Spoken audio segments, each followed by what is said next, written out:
Good day, family. Welcome. It's another broadcast. It is Thursday, May the 23rd. So glad to have you guys here. Oh, we got a full one today. And we're gonna jump right in a moment here. We're just giving people time to get in, get on board, and then we're gonna go ahead and get started here in just a moment, okay? In the meantime, we're just gonna enjoy a little bit of music here, okay?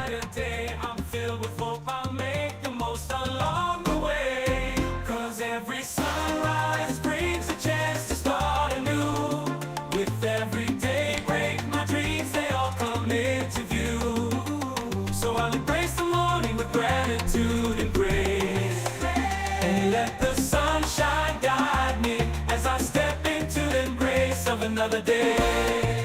Oh, yeah.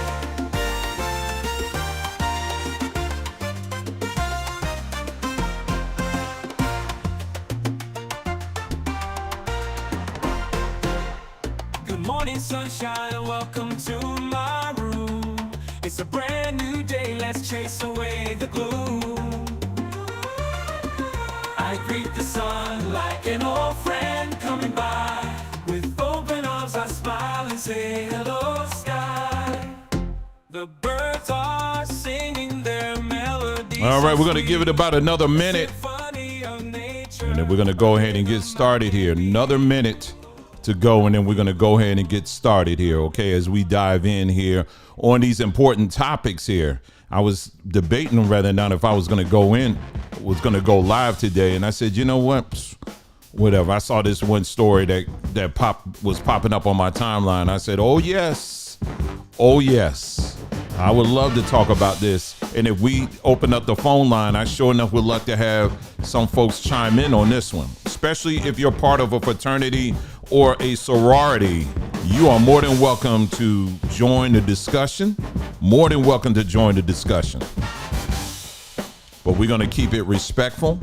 And we're going to keep it truthful too. All right. So yeah, especially that's what I'm saying. If we decide to do that, I don't know yet.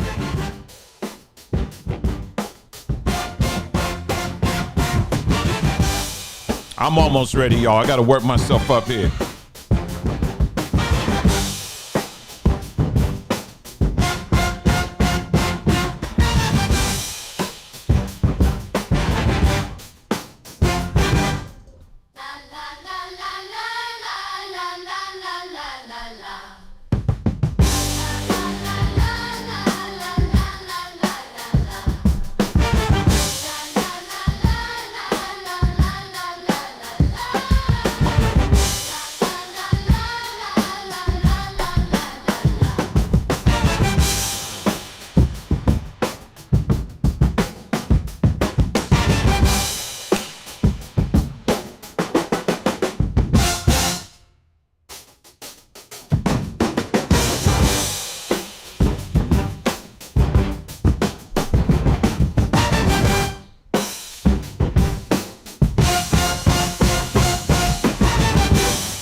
All right, now I think I'm ready. Thank you so much for joining us here for this broadcast right here on our channel, Samba Journeys. And yes, and if those of you who have been following us, you know we like going into the details. We like talking about all the different nuances and things like that. And at the end of the day, let you decide on what's your take on it, and let you come up with your own decision. We're not here to be your pastor. I'm not here to be your prophet. I am not here to be your moray. That's not my job. That's not my function at all. Okay. I'm not that. I ain't your daddy and I ain't your husband. All right. We're just simply here to look at the situation, to look at the whatever the issue is that we're talking about, present the information, present the facts as we know it. And then at the end of the day, you grown, you make up your own mind, make up your own decision. And then we just keep it moving. As long as you keep it respectful, we all good here. All right. Well, again, thank you so much for joining. Really appreciate it. Appreciate it. I was trying to figure out, was I going to make this a video? Was I going to do this as a podcast? And I just said videos. I'll just do it as a video. So there you go. So, but we do have 3 podcasts on this platform as well. I've been kind of not doing a whole lot in that area for the last couple of weeks. I've been doing some, but it's just been, I just moved from one thing to another. But I'll be getting back into that. We have a total of 3. We have one called Digital Plantation. That's where we're talking about the news or certain issues of the day. And they usually run about an hour. Sometimes they run a little bit more than that. Again, that's called Digital Plantation. We have another one called Tech Tribes, where we're looking at ancient, not just ancient African history, but also history as it pertains to those that came out through the African diaspora, and looking at the technology. That's right. Yes, we came up with our own technologies. We did. Okay, we didn't just come over here and act like and function as slaves. We actually developed things. We created things, and we do a podcast where it's about 3 to 5 minutes where we talk about that. All right, and again, that one is called Tech Tribes, and then the last one we have is called Who in the L Are You Following? Now that one takes a very close look, critical look at the Bible, and not just the Bible itself, but the historicity around it. Okay, we're not just going to be, it's not your typical, there's some channels out here, they spend hours and hours and hours and hours debating, going back and forth on scriptures and stuff like that. I mean, if that's you, you do that. That's you. I ain't mad at you. You know what I mean? But no, we want to look at the history. We want to look at the history of the people that put this thing together. We want to look at why they did it. We want to understand their cultures so that we can get, were these things that's in the Bible, did they originate these ideas, or did it come from more ancient civilizations or groups of people? And we take an honest look at that, not one that's impartial to what we want the conclusion to be. We're looking at it honestly, So again, that one is called Who in the L Are You Following? And that one can be, all 3 of those podcasts can be found on iTunes, on iHeartRadio, on Spotify, any place that has podcasts. If you do a search for it, you'll find it there. Okay. So again, I just wanted to bring your attention to that and let you know I haven't forgotten, but I'm getting to it. All right. So if you haven't been able to tell by now, yes. We didn't get to that yet. Let me see. If you haven't been able to tell by now, we are extending this current promo that we have with Samba Tree, pretty much I would say till like Memorial Day. I guess that's the next holiday that's coming up. And 10% off. And you may say, well, that's not a whole lot. Well, I'm just here to stop by to tell you that, after this promo, we are going, all the prices in the store will be going up, all of them. Okay. Will they be going up to where it's like triple the price? No, ain't nothing like that. But for the years that we've had this store open, we have kept prices remarkably low. If you are an entrepreneur, and you're looking to grow your business, you wouldn't probably follow our strategy. I'm just trying to tell you, because, we understood that, if we wanted to keep the prices very low, because see, our heart is really, at the end of the day, we want as many people as possible to, really start looking at their diets, look at what they're putting on their skin, what they're putting on their teeth, and all this stuff. And we really wanted to make sure that people were taking advantage of these things. And we really didn't care if you were buying it from us or anybody else for that matter. We just want to see our people win. We want to see our people healthy, and we want to see our people walking in wellness. My wife, I won't go into the details, but she just got off the phone with somebody just recently who was diagnosed with a certain disease some years back. Then when the what came about, it just accelerated the condition. And so now this individual's having had her foot amputated and all this stuff. I tell you, the amount of anger that I have towards this thing that they did and they're continuing to do, I'm very surprised. It's very surprising to me that this system hasn't burnt down. You know, they make a big deal about what was it, January the 7th. I mean, once you realize, and if people really were awakened and understood what was happening right now, it would be, they would have tore that whole thing up. But it shows you just how manipulated, how brainwashed, and I would say in some cases brain dead many people are, that are not aware to really the depths of really what's going on right now and really all around them. So anyway, I'm just showing you as I'm talking here the different things we have here. So again, if you haven't done so already, making sure you check it out. It's sombertree.com. We have a group that we just started over on Threema, on the Threema app. And if you're not on that, you need to go ahead and get on it. Go scroll back to a few videos I did back where we talked about communication and the type of communication that needs to be done now. I forgot the title of it, but I want you to look at that video. And in that video, I'll give you details and specific instruction. If you want to join this group, it doesn't cost. We're not charging you anything for it, but the app itself, if you're not on the Threema app, and that's THREEMA, if you're not on that app, I believe the price of that app is $5.99. It's a one-time fee. That is not for our pockets. That goes to them. I wish I did see some of that money, but no, it goes to them.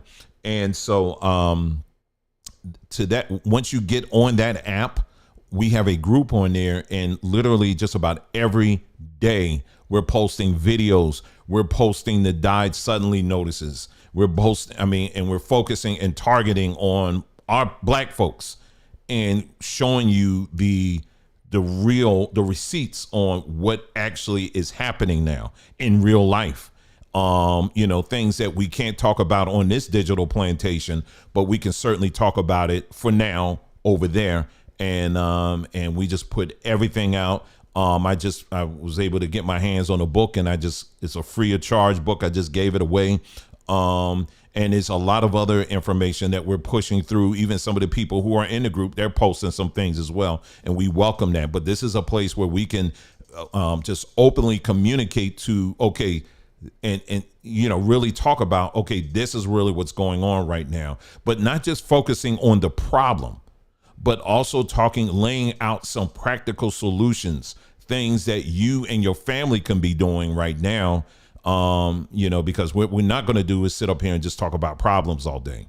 We're also going to lay out some practical solutions that people can partake of, take advantage of, and then your life can be all the better for it. So if you want to check that out, go to that video that I'm referencing, something about communication. It was done in the last 2 weeks. And you can check that video out, and I give you specific instruction on how to join. It's very easy. But I'm not tech savvy. You don't really need to be tech savvy to do that. It's very simple, okay? If you have a cell phone or you got a mobile device, then you can do this, okay? It's very simple. It's very easy. And just follow the instructions that are very simple in the video.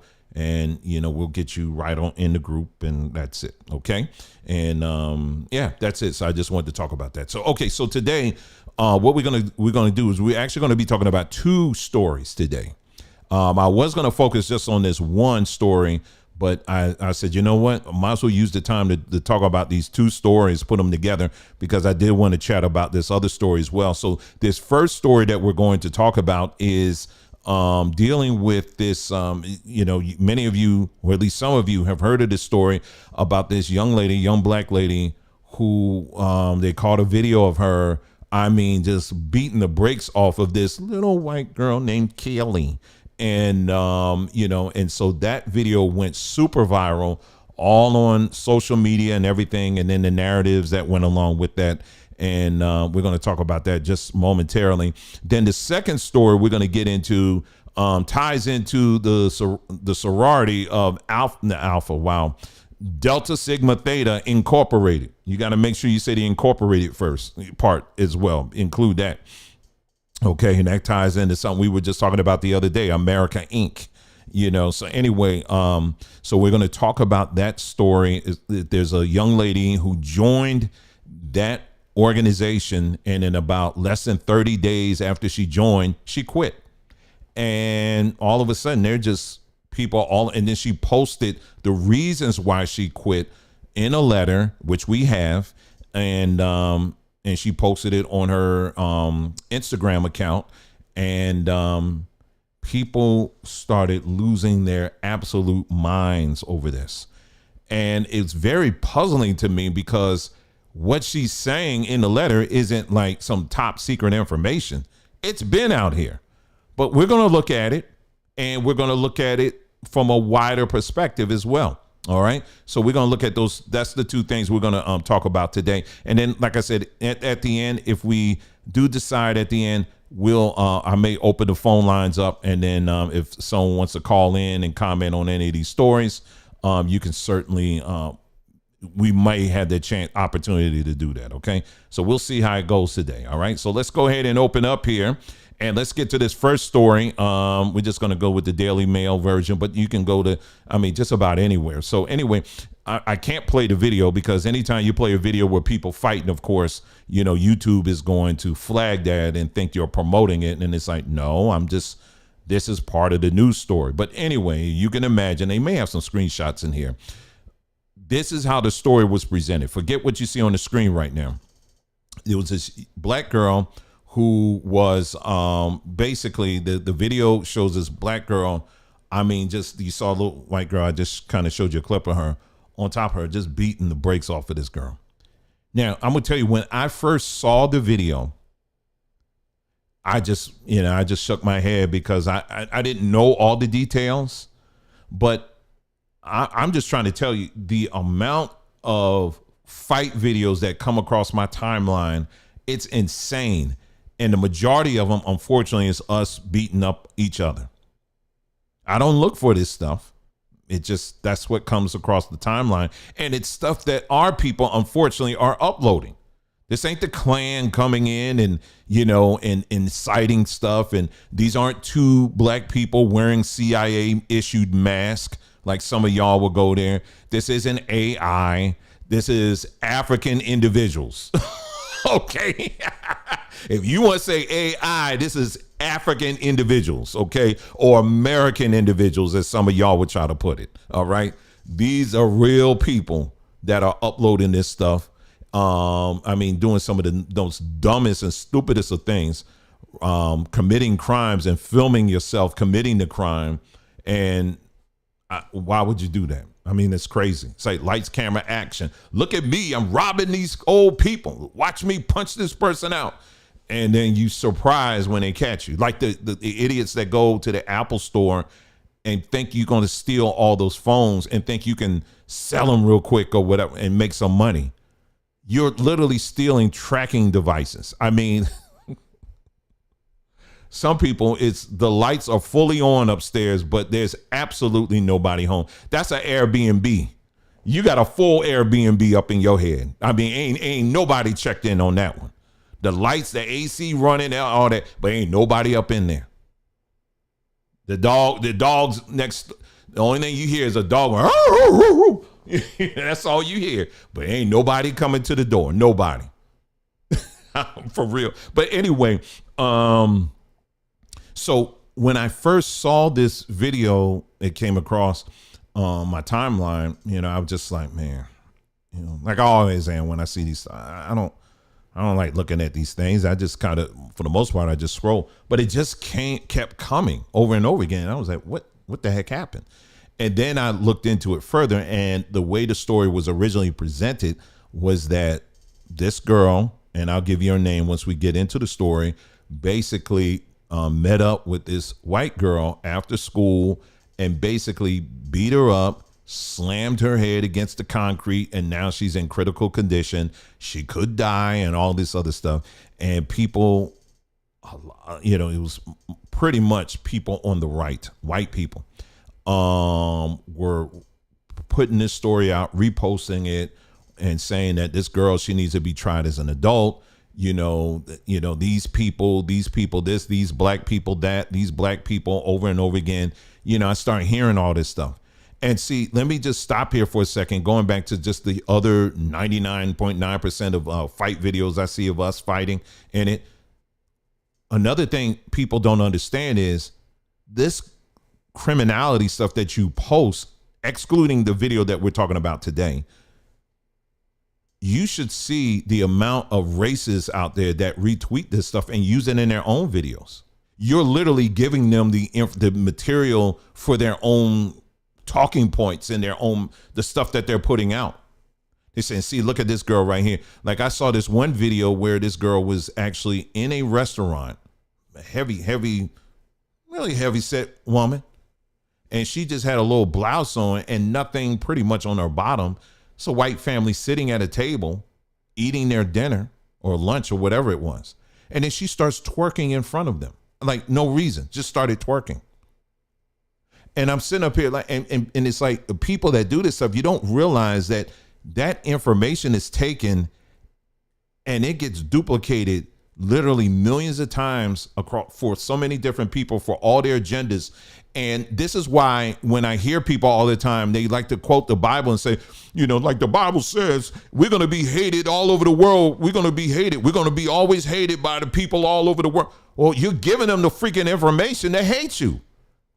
You're going to do this kind of stuff, film yourself doing it, and then they take it, and of course, naturally, they're going to run it, and it's going to incite even more anger by them. And then now you want to hide behind the Bible. Well, like the Bible says, they're going to hate us. Well, if you're endorsing this stuff, or if you're not speaking out against it, well, gee, I wonder why. You understand what I'm saying? It's like how people don't even be thinking all the way through sometime on this stuff. But this story here, people took this video that we're talking about now and just ran with it with their own narrative. This is a big black brute that's beating up the little white girl. Okay, so now let's get to the story, because what happened over the last few days, it was a quite interesting turn of events. And it was also very interesting to see how people were reacting. That's why I'm glad when I'm on Twitter, you know, I'm just very nondescript account, very nondescript. So it allows me to kind of listen to see what some of these other people are saying. And people now, they just don't even be thinking. Like there's a whole ton of things I will never say online. I would never, ever say that, because I know some of them think, you know, it could come back to bite you. You know what I'm saying? So I'm very careful on what I say and what I do and what I show online.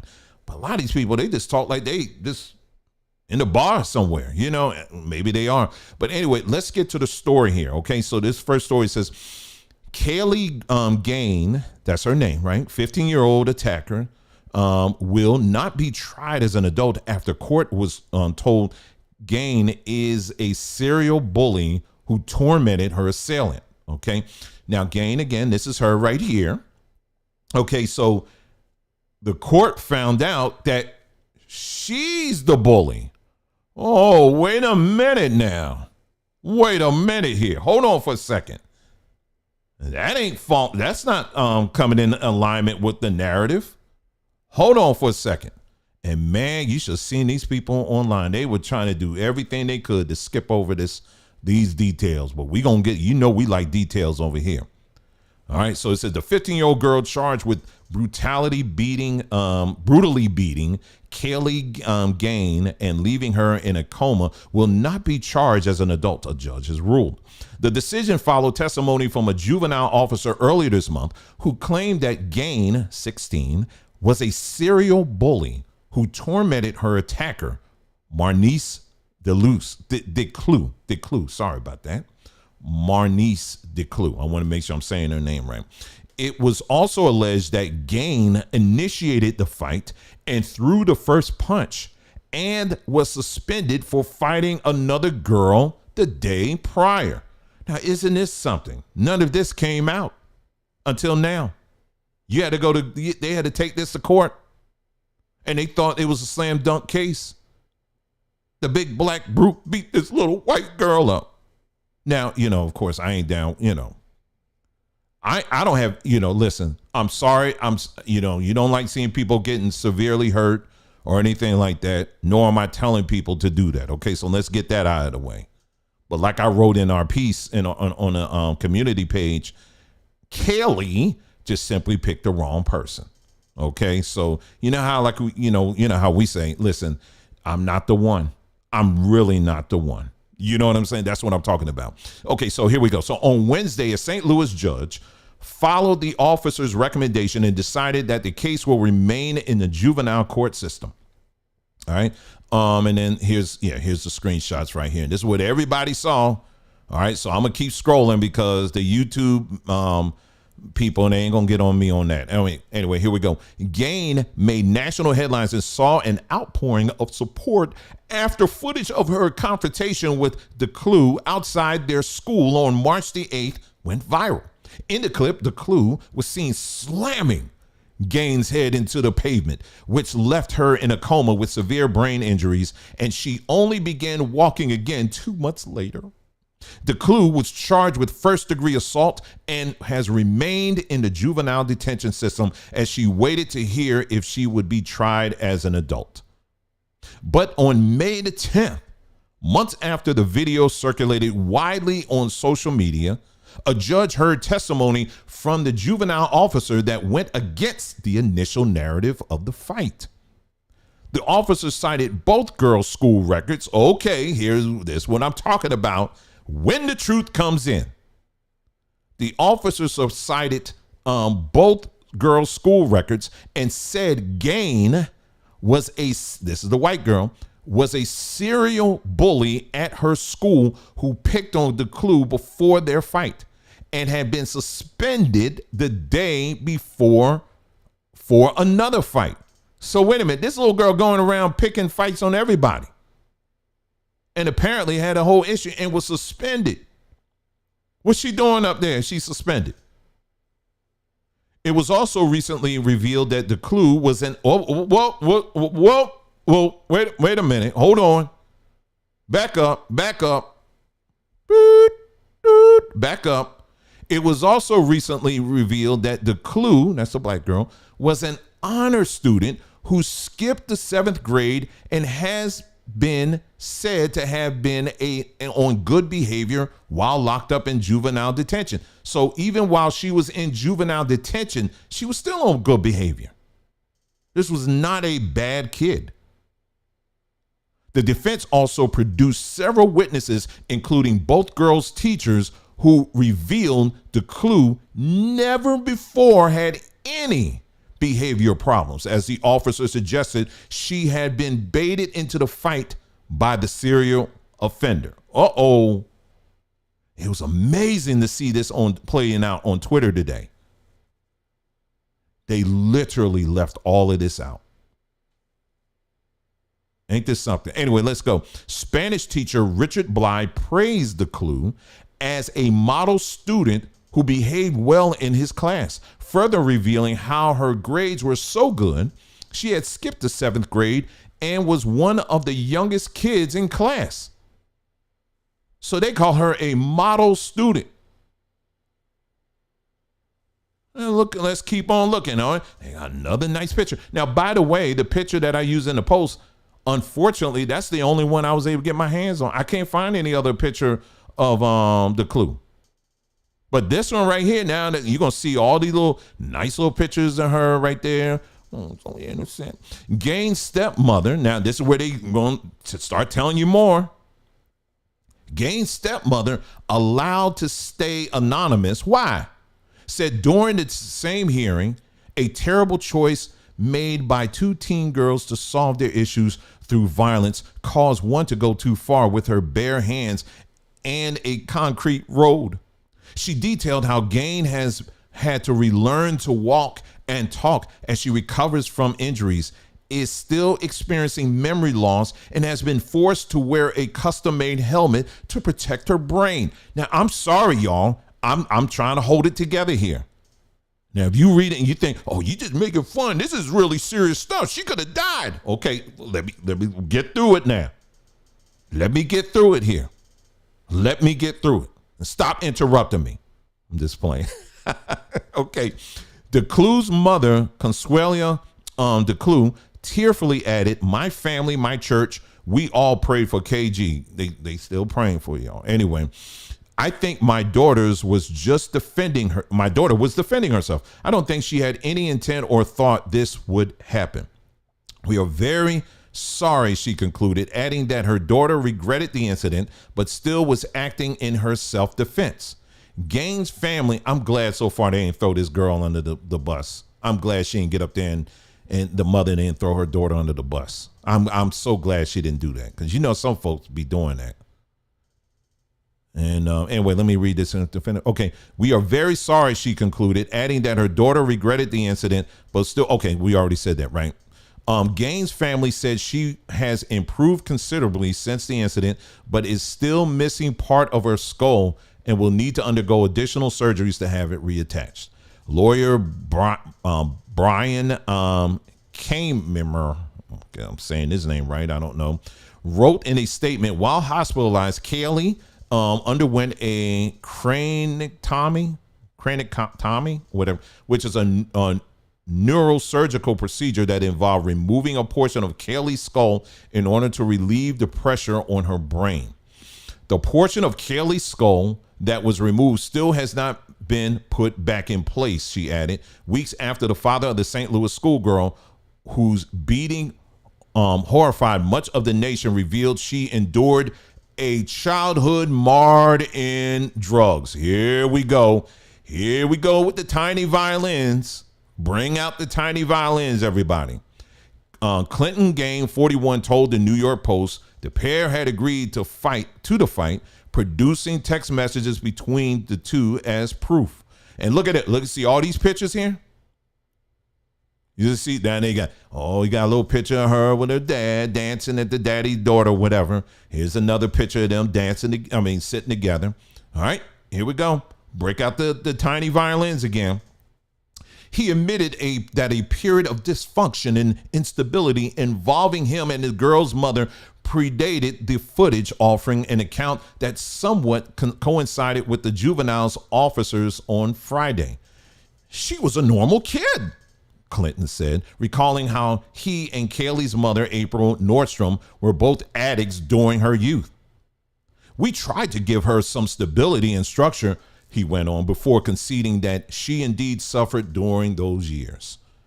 Do you see? Listen, I ain't even friend. You see how they laying on with this girl? What about the other girl? What about her life story? Anyway, let's go on. Things got worse, he said, when the couple split up back when Kaylee was only 5. This left her and her little brother to live with Nordstrom, he said, when she was still knee deep in addiction. Eventually, when Kaylee was 8, he said the situation became so bad that both kids were sent to live with their grandparents for around 2 years. He said her childhood continued up and down as Kaylee yearned for her mother, who he said had also kicked her drug habit. But after Kaylee moved in with her, the teen's behavior spiraled. Following the viral fight, he told the Post that both girls had been insulting each other for weeks before the fight, and they both agreed to fight to meet and to settle what was going on. That's it. That's done. That's no more of the article. Done. Bye-bye. That's it. It's gone. No more. Nothing about the other girl. Nothing about her at all. But we got a whole movie. We got a whole Lifetime movie of this girl here. Now, am I mad? Absolutely. But I'm mad with perspective. In other words, I understand the system that we're in. So I'm not up here begging them, please, y'all, can you? They already done made it clear that how they feel about us. So I ain't nobody tripping like that. But it is worth pointing out the blatant hypocrisy in all of this here. And we're going to get right to it. So first things first, number one, just to be clear, someone like myself, and I'm sure many of you, you would never tell your children, listen, if someone picks on you, you go and just do what this lady, this young girl did. Now, nobody's blaming her for anything. So before anybody jump in their emotions, just hear me out, okay? In retrospective, yes, she did take that. She really went, to a little extreme there. She did. Okay. But you have to take the entire situation in perspective. In other words, this whole nonsense and BS that they've been describing this young girl, Marnice, the way they described her as if she was just walking around and just ready to beat somebody up, when the opposite is true. The truth is, according to this, is that Kaylee was the one that was going around and picking and bullying other people until, the school knew about it. And apparently it was so much of an issue that the school put her on suspension. So this wasn't like just a one day. She was just going around and doing this.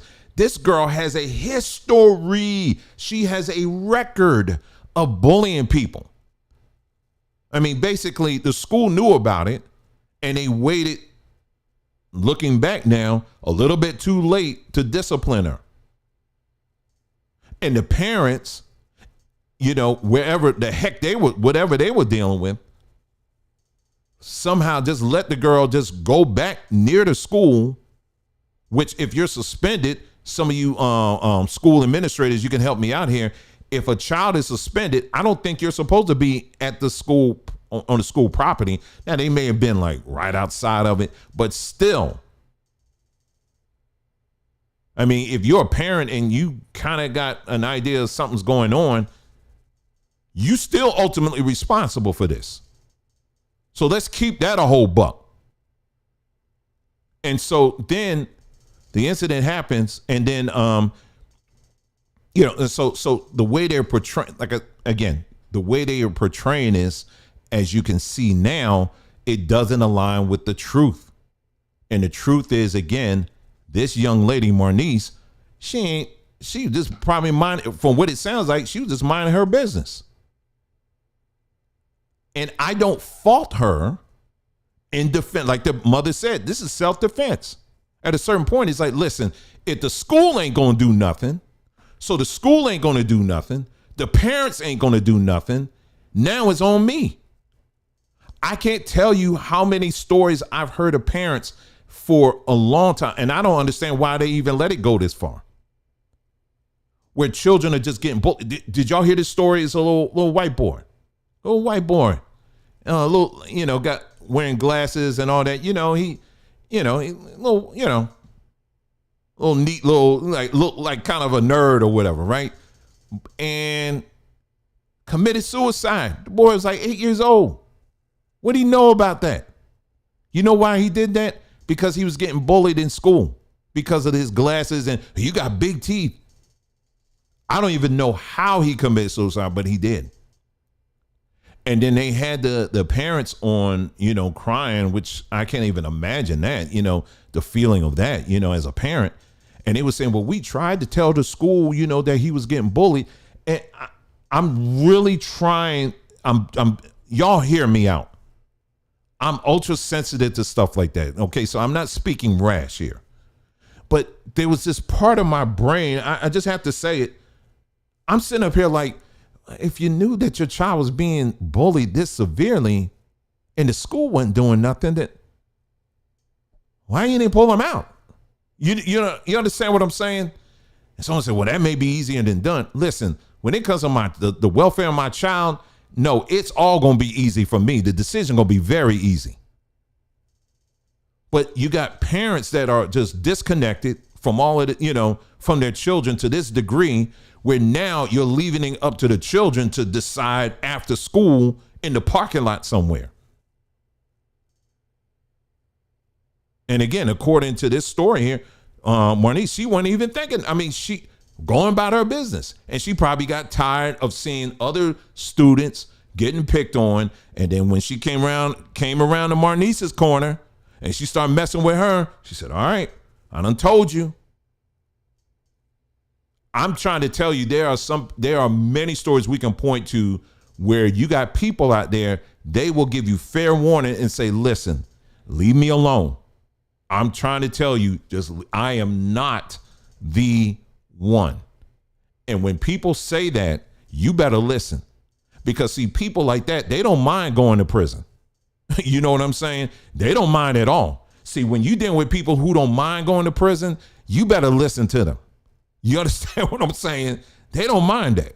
Now, in this case here, she's a young girl. This is a young girl. She wasn't even thinking that far. All she's thinking about is at this moment, this thing needs to stop. And if they ain't going to do it, then I'm going to do something. You understand? And what I wrote in the post, which is really something last I checked in the, I said, let me do a search for the GoFundMe. I did a search for the GoFundMe, man. She almost, Kaylee is at up to almost 60 grand. It's probably more out there somewhere floating around for her. And I tell you, there's all kind of thoughts going in my mind. There's all kind of thoughts going through my mind right now. But I told you, I gotta think before I speak.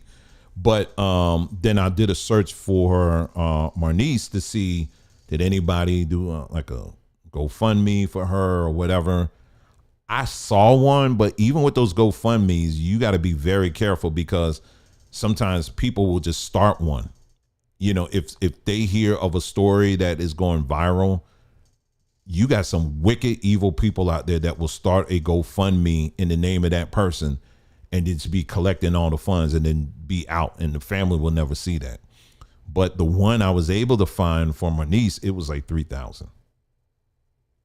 And, I said, wow, isn't this something? Isn't this something? So anyway, what they're saying now is Marnice, she is going to still be in juvenile system, for probably a little minute there. But what they're saying is even while she's been in the system, very good behavior.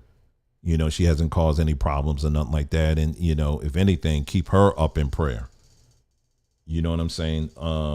Keep her up in prayer, that she doesn't get turned out or anything like that by some of these other real folks out there that are problematic or anything, that she does stay in the straight and narrow. And if you do live in the area, if you know of anything of, that, maybe somebody's doing something, for the family or whatever, I would say just email me before you put it in the comment section. Just email me and I'll check it out. Because like I said, again, you got people who even listen to this broadcast. I'll tell you, there's some wicked people out there. They'll listen to this and they'll say, that's interesting. That's an opportunity. Let me start a GoFundMe. So I ain't about to send anybody to send money anywhere until we at least check it out and verify to make sure this thing is what it is. You know what I'm saying? But we definitely want to see, that family get the help that they need, during this time. And as far as Kaylee is concerned, well, I know you're 16 years old, but my hope for you is that a lesson was learned. I know I'm sounding cold right now, but that's all I got. That's all I got, because life is like that. It really is. When you met, I would say the same thing if it was the other way around. Absolutely the same thing. You keep messing with the wrong one, they gonna let you know. And I just leave it at that. For real. For real. Now, here's what I would, this is another thing I would add to this pot as well, is that if we're going to be completely honest, how in this story, how they portray Kaylee as, she's on the innocent, whatever. And then the one that beat her up is the brute. If we're going to be honest, there are many stories that we can point to where mainstream media has done that even with us, where if there's the one that committed a real criminal act ends up getting killed or gets arrested or whatever, usually when they get killed, we've seen mainstream media, the first thing they will do is throw out these baby pictures of this person that did something horrible.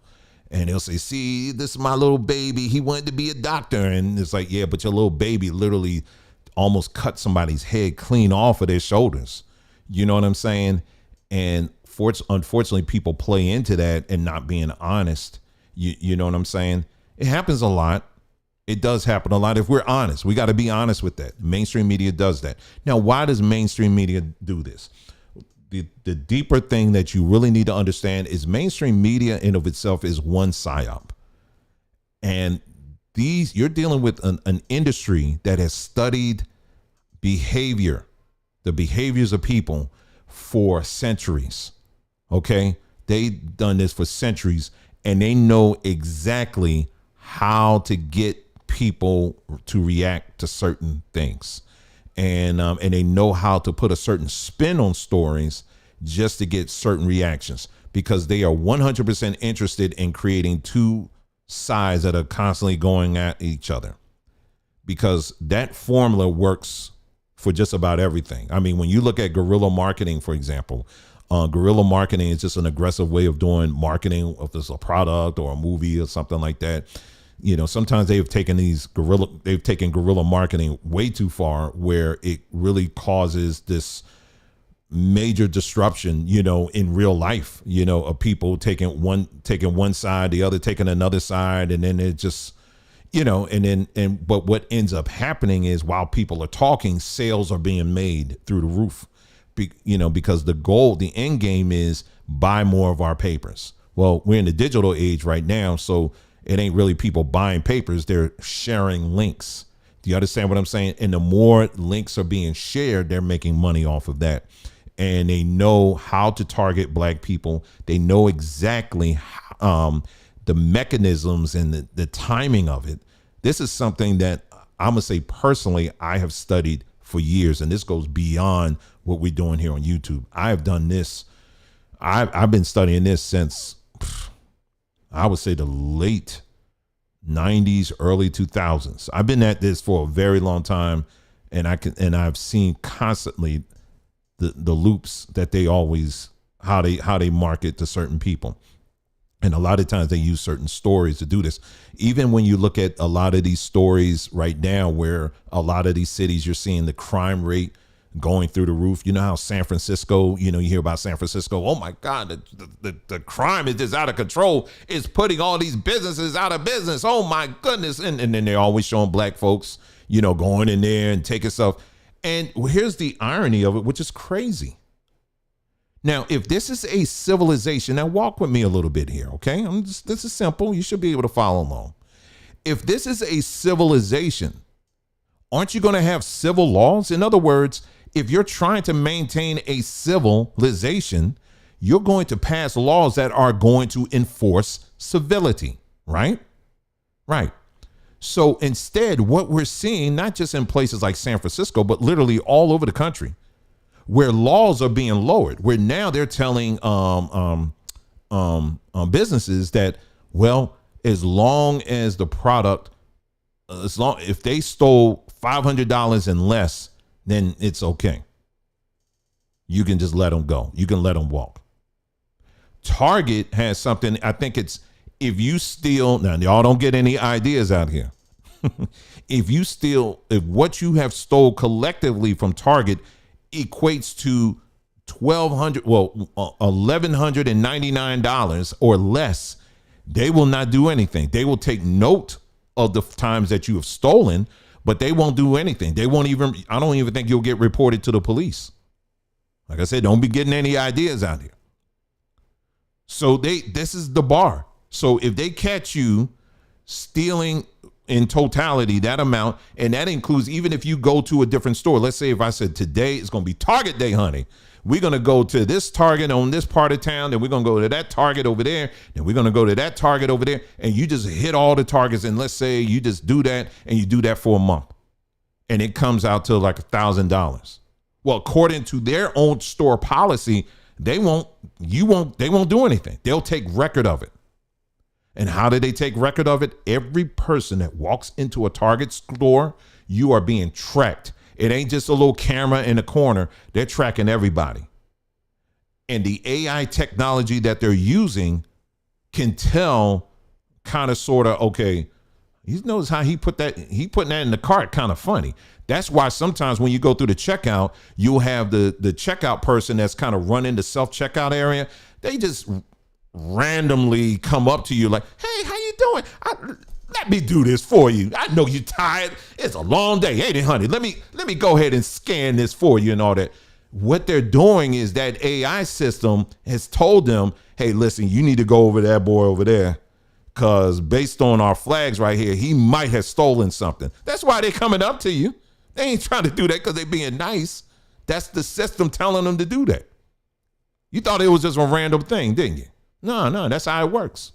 And so what this system is doing is lowering all of this uncivilness, if you will. Why? Because they're using this as a huge push to start pushing all of this AI technology to enforce this whole Brave New World idea that they have.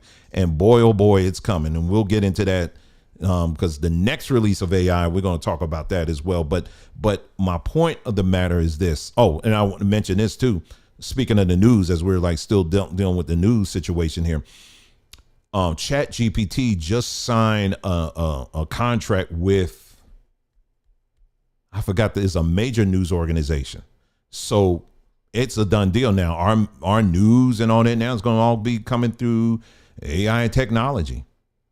You know, and so, gee, I wonder how it's going to be projecting us. Remember, we did a video a while back talking about as Black folks needing to establish a code of conduct. You know, not a code of conduct, but just a standard. You know, and how we are portrayed within AI technology. You know, because the Jews have done it. Let me get on AI and ask certain questions about Jews. I can show you screenshots. There's certain things they'll be like, you asking too deep there now.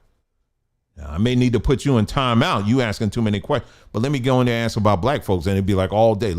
You got the time? I got the data. I'll tell you everything.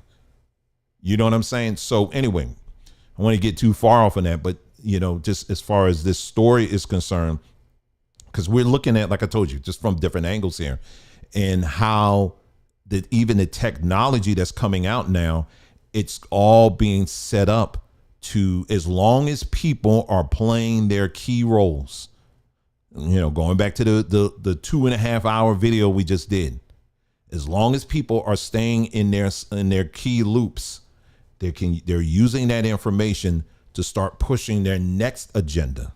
And that's why they're able to, you know, all of these cities all over are getting the message, hey, listen, let the crime happen. Let the crime happen, because see, what's going to happen is the citizenry is going to get mad enough where they're going to be begging for us to start bringing in this new technology. I just saw a story yesterday in Philadelphia.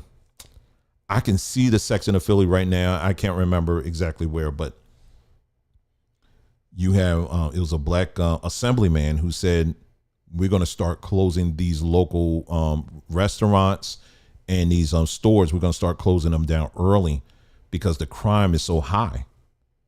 And so the people are like, why? You know, that's our stores and all that, right?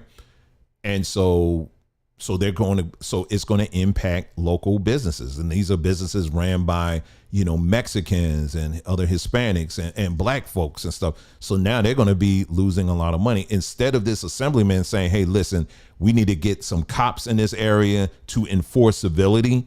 No, we just going to impact these businesses. And then eventually the business is going to be like, I can't afford to stay open. Then what's going to be the next step? The next step is, well, that's why we come up with these automated restaurants where you don't need the people. You see how that goes? It all works together, y'all. And that's why we try to talk about all of this stuff here, so you can see how it all comes together and how it's connected. And we'll be getting more into that in a little bit here. So, all right. So I think that's it. We kind of covered that whole story about Kaylee and Marnice. And like I said, keep Marnice up. And many other young ladies and young men out there like that, because there are a lot of, you know, contrary to popular belief, there are a lot of great young men and young women out here, Black young men and women out here that are doing the right thing, and they're not, playing in that role there, so to speak. You know what I'm saying? So, we want to protect those children. And when they're doing the right things, we want to make sure that we are giving them a good shout out and giving them the support that they need. So, all right. So what I'll do now as we transition to the other story here, let me play for you this short that I just uploaded today. And, let's see here, because this kind of ties along with what we just were talking about here. It's right here. And I came across this short today. This is a young man who, it basically was bullying a young black girl student. And fortunately, the father stepped in. So let's go ahead and play this video and let's take a listen to what happened. Watch this. You hold it. Oh, shoot. Y'all can't see it. My bad. Can y'all see it? Oh, see, now I got to do it again. Here we go. Watch this.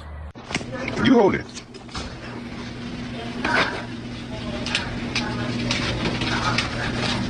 Now read it where she can hear you. You're crazy. I apologize for that. Hey, speak up. For spraying perfume and laughing at you. One should not be tolerated by any means necessary. I don't have nothing against you, and I hope you can forgive me and accept my apologies.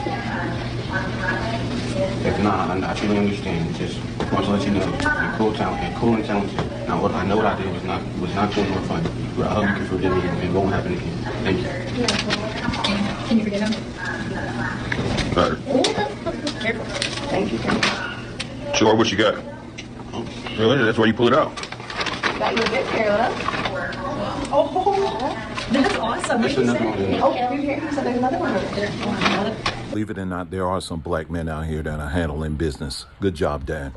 Watch. Good job. And yeah, and there's many out here that are like that. And like I said, big shout out to that father for stepping up. And that's what we need. That you want to know the plan. A lot of times, sometimes I get people say, well, what's your plan? What's your plan? They always like to do that. And I say it starts with stuff like that. Oh, it's not really complex, is it? You thought I was going to put a whole blueprint and all of that and slides and stuff. No, I ain't got to do all that. It starts at home.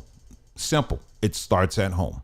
And the fact that this father stood up and told his son once he got the news from the school, hey, listen, your son is out of pocket. According to the video, this father basically said, nah, we ain't going to go out like that. Son, let's go buy this girl something first. Put it in a nice bag. You're going to write a note of apology, and then you're going to go through the process. And if you do it again, we're going to keep at it, and it's going, I'll have some more things lined up for you. That's what I'm talking about. You know what I'm saying? So, shout out to him and many other good parents out here who have been doing that, with your own children. It will make a difference, even though it may look dark and crazy out there right now. If you are a parent listening to me and you have sown into them good character, and it's going to come back. Okay. You just got to be patient, and keep reinforcing it. It's going to come back, and it's going to help a great number of people. It is because of your investment in them. Okay. A lot of times we talk about how the system is investing in us for their own nefarious reasons. But I also say with the same oomph, if you will, that good parenting and the investing that you're putting in your children, that's also going to manifest as well. Okay. So good job there. Okay. So now what we're going to do is let's transition to this next story here. And this is the one I'm looking forward to as well. This is a story that comes to us by way of Howard University. All right. And I took a lot of great interest in this story because it touched on a topic that on this platform we have talked about a great number of times, and that is fraternities, sororities, the Masonic order, all that stuff. We've talked about that specifically as it pertains to the black, within what we call the black community. And we talked about the impact and measuring that impact. See, we have been raised and trained to believe that if you join these organizations, that somehow it's for the betterment of the whole. But when you take the time to measure their effectiveness, you'll realize that the whole that's being talked about is really the members of their own organization. And let's be very clear. These organizations are about their members and their members only. People outside of the membership are simply the backdrop for these organizations. All right. So we're gonna get into it. So first things first. So I'll just set it up, and then we'll get into the details. I got some videos too that I'm gonna share, and then we're gonna expand the discussion a little bit. Okay. So basically, Howard University, it was a young lady who pledged Delta Sigma Theta Incorporated. She pledged, went through the whole thing, and was a member for about 30 days or less or whatever. And she said, you know what, this ain't for me. So what she did was she drafted a letter and posted it on social media, on her Instagram account. So let's go and take a look at the, this is the young lady here. Clearly she's, part black, part Asian, and this is her here. Her name is, I got the title of the video, forgot the girl name here, but anyway, Zora, that's her name, Zora. So this is the letter she wrote. Now I know you can't read that because I can feel y'all already. I can't read it. Don't worry, I'm trying to make it as big as possible. Well, let's read it, okay? Now I screenshot this from her Instagram account. Let's go, okay? Let's go ahead and read it.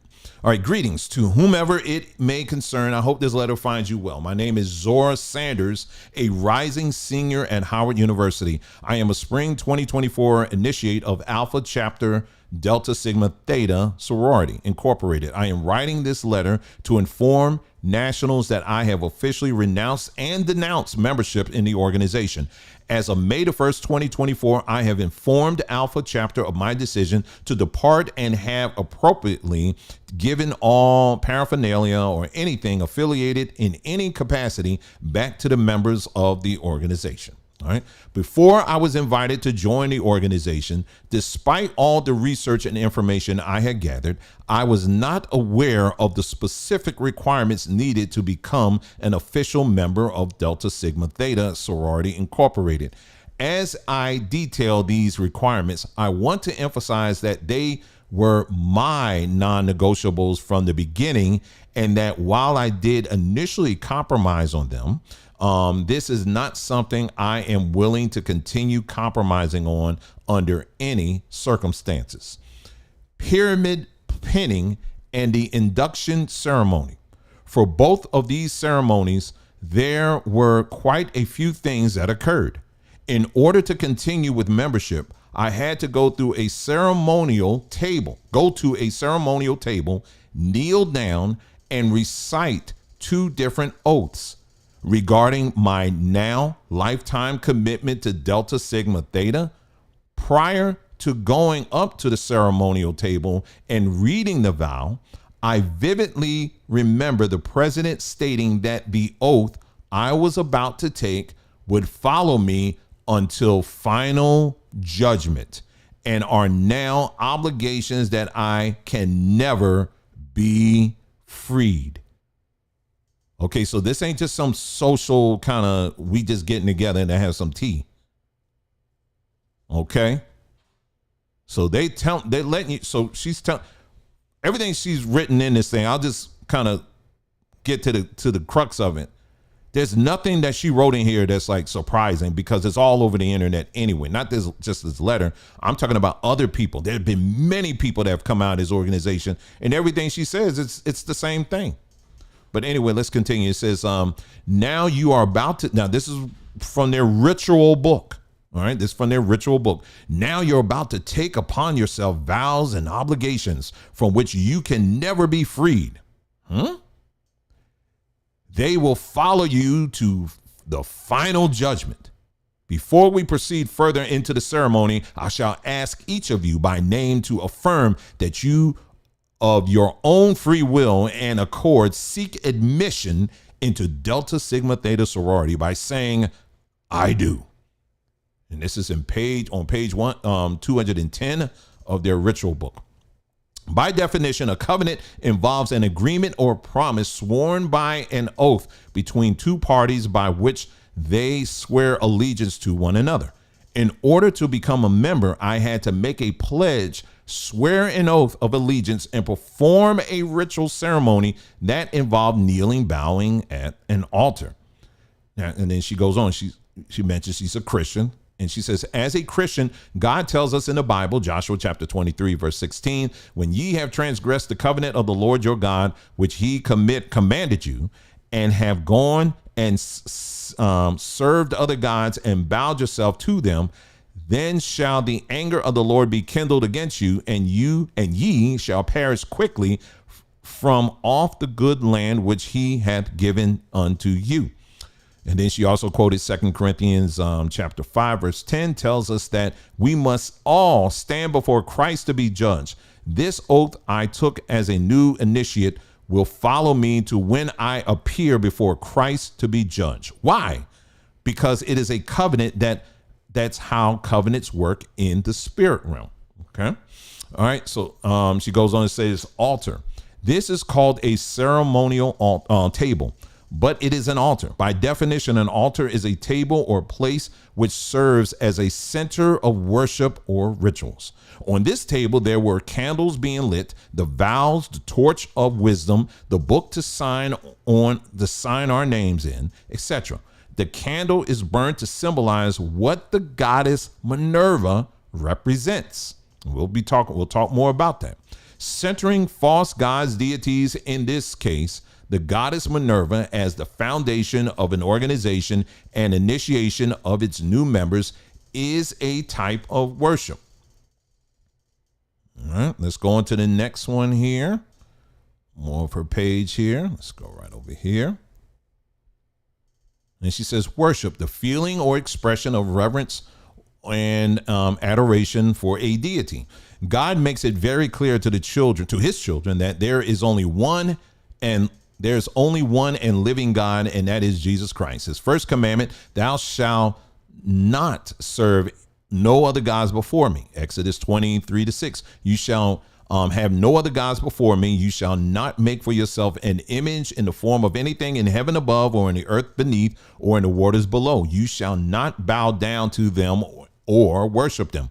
For I, the Lord your God, am a jealous God, punishing the children for the sin of the parents to the third and fourth generation of those who hate me, but showing love to 1,000 generations of those who love me and keep my commandments. Okay. Goddess Minerva. Another conflict that I had was with Minerva. I discovered that Minerva, although initially presented as merely a symbol, played a significant role, more prominent role than I anticipated. Despite an earlier discussion during the intake process emphasizing that Minerva was not worshiped or praised, particularly given the sorority's foundation on Christian principles, the goddess Minerva was heavily incorporated into many intricate phases of my intake process, playing a large role in guiding me into Delta Land, quote unquote. The unexpected emphasis on Minerva conflicted with my personal values, as I do not derive wisdom from the goddess Minerva. Additionally, I learned that Minerva is the organization's crest and official symbol after an induction. Atop the crest sits the goddess Minerva. As a Christian, I don't affiliate, partake, or wear anything that is symbolic or of any other deity that is not God, including the Greek goddess. I also shall only receive and seek wisdom from God. And she quotes Matthew 6, chapter 6, verse 24. No man can serve two masters, for either he will hate the one and love the other, or else he will hold to the one and despise the other. You cannot serve God and mammon. All right. Manipulation of scripture. Additionally, during our first chapter meeting, I recalled the president opening up the meeting with some Bible verses from Psalms. With these verses, they were misconstrued, taken out of the context from the Bible to fit a Delta version, quote unquote. Another huge non-negotiable for me. As an organization built upon Christian principles, the above mentioned things go directly against the Lord and his word. Just because something is replicated in the image of God does not mean that it is God, it is of God and is a Christian principle. All right. And then lastly, she says, these aforementioned reasons involve idolatry, a sin that costs eternal life. 1 Corinthians 6:9-10. This conviction has been placed within me by the Holy Spirit, and I must obey. Please inform me of the next steps of any paperwork necessary for me to formally remove from the organization. This letter constitutes my official letter of denouncement. Thank you for taking the time to read this and for honoring my final decision. Best regards, Zora Maybell Saunders, May the 20th, 2024. Well, I think all in all, I mean, I get it. I thought the letter was well written. She made her points. She gave her reasons. There was nothing I can see that was disrespectful, you know, as far as, you know, calling anybody names or anything like that. And as I said earlier, everything that she has said in this letter, it's not new information.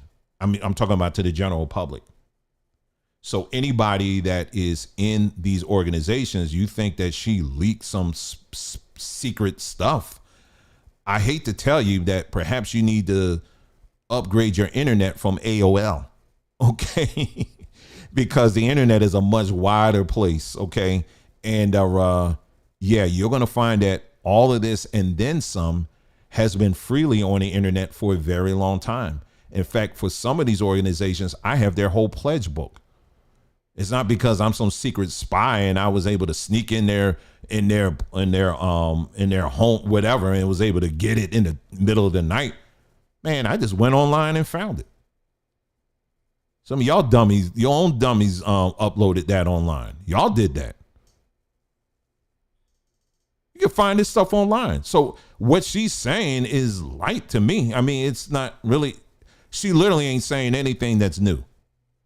But the reaction that came after this, oh my goodness. It came out of nowhere. I'm on TikTok, you know, just minding my business. And then all of a sudden I'm seeing all these ladies of a certain age up here flaming this woman. And it starts with here, and then I have some videos here. Here's one of the comments. No hate, but please delete. As a member of the Delta Sigma Theta, I don't appreciate our sacred info being shown to the public. Okay. It's okay, but it's not. Oh, all right. It's out here. It's been out here. There was nothing she said that's hidden. It's been out here. That's what I don't get. Anyway, and then someone responded to her and said, ask your organization why it's on Google to begin with. Exactly. You all scream, do your research, but then get mad when people do their research for real. And then someone else came in and said, I'm confused. If you informed your chapter on departing, why are you publicly announcing? I don't, do these people just come out of like nothing? Did they just materialize in the last week? Do you know how many videos that are just on YouTube alone of people doing the same thing? She literally didn't say anything different. And the only thing I could come up with, I said, maybe she's getting a lot of attention because she doesn't quote unquote look black. Maybe that's what it is. I don't know. But I thought it was really interesting. But let's go a little bit deeper here. And I have let's see, which video do I want to show first? Okay, let's go to this video here. So first of all, like I saw quite a few people, there was quite a few videos that I came across members saying that, oh no, this is not about Minerva. Minerva ain't got nothing to do with this. You know, come on, I'm a born again Christian. Seriously, I was seeing this stuff. I'm a born again Christian and I'm part of, you know, whatever organ. It was one of the sororities. I think it was actually a guy that said this. He's part of a fraternity. And he said, listen, as a born again Christian, I'm part of my organization. And you know, they try to do stuff on me. And I told them, listen, you ain't going to be able to do nothing on me. Well, we're going to look at all these organizations. All right. We're going to look at all of them. Okay. Christian. We're going to look at all of them in a moment here. But, you know, so as much as they want to try to downplay the Minerva thing, what this young lady wrote, she's absolutely right. It's about Minerva for real, for real. And the thing that really gets, and this is a video, I'm not going to play it, but Minerva, you know, basically it says, Minerva, do the dance. And then it says me, and she's doing the dance. I can play it, but you can't hear the music because they'll get me in trouble. So she's basically saying Minerva, the goddess Minerva, tells her to dance, and she gonna dance. I mean, that's her saying it. She putting that up there. Okay. But then so anyway, so now let me go to this other video here. This is a woman, I think based on her colors, she's an AKA, and based on the colors she's wearing. I want y'all to take a listen to the insanity here, and then I'm definitely got something to say on this. Definitely got something to say on this. Listen how crazy this is. All right, here we go. I'm an attorney in real life. I don't play one on television. And I am also a 36-year member of a D9 sorority. Because these are my personal opinions that I'm going to talk to you about, and some of you are going to find them a little controversial, I'm not going to name my sorority, but if you know, you know. Let's talk about the people who are denouncing and what we can do to protect our organizations. So, people who want to denounce, they should absolutely be allowed to do so. If your religious or spiritual beliefs are inconsistent with anything about our organizations, you should be able to leave. I want to talk to you about how they leave and what we can do legally to protect our organization. I think every new initiate and every current member of the D9 organization should be required to sign a non-disclosure agreement, an NDA. An NDA is a legally binding contract that requires you to keep certain information confidential. So in order to be a new member of our organizations, you would have to sign this NDA. In order to continue to be a member in good standing, I think you should be required to sign this NDA also. And let's talk about what the NDA should say so that they will protect the organizations. And you should be able to leave and leave us in peace.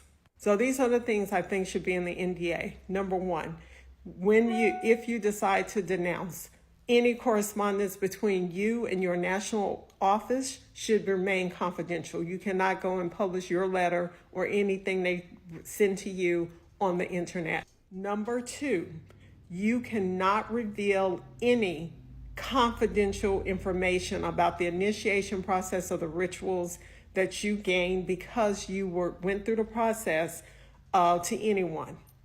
Number three, you cannot disparage the organization. So a non-disparagement clause means the organization is not going to say anything bad about you, and you're not going to say anything bad about us. Number four, if the organization believes there has been a violation of the NDA, they can enforce it through private confidential arbitration. Arbitration, because you don't want this in the court system, because if it's in the court system, it's going to be public. So therefore, the organizations will have an arbitration clause. That's how they will enforce their NDAs. Number five, if the organization has to enforce the NDA and they are successful, then you, the person who is denouncing, who's leaving, will have to pay the organization's legal fees. Number six, if you violate the NDA, there should be a liquidated damages clause in the NDA.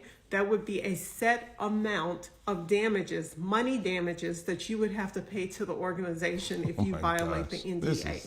And I would suggest it be something substantial, like $10,000 or $20,000, because money will motivate people to adhere to the confidentiality agreement that they have signed. I think all D9 organizations should adopt this, because no 30-day member of any of our organizations should be allowed to be out there just spreading information willy-nilly. So This is my suggestion. Y'all let me know in the comments what you think. Do you think it would be enforceable? Do you think it would make people who may be having doubts, even before they start the process, think twice about what they're doing? Tell me that you're in a cult without saying you're in a cult.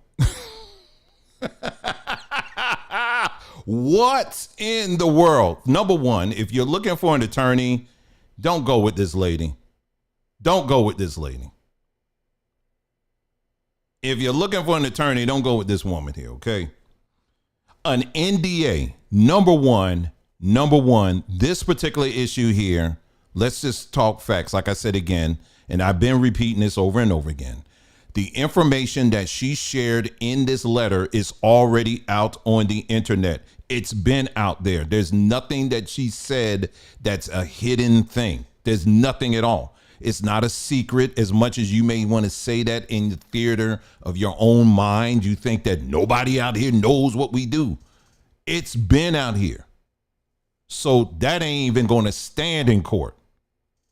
It's not like she, this girl Zora went out and said, you know what, I got all the financial records, of the organization. I can tell you exactly where the money goes and who they're spending it on and all that stuff. Now, if it was something like that, then I mean, now now that's a whole different situation.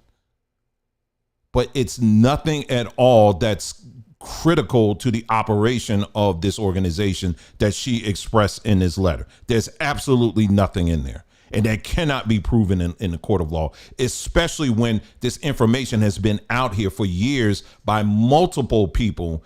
And like I said, again, I'm still seeing on a regular a lot of people that are doing these denouncings, which I'm like, keep coming, y'all. Keep coming. You're almost there. Just keep coming. So number one, you can't, the horse had already left the barn on that one. Okay, so this is how far these people are going with this.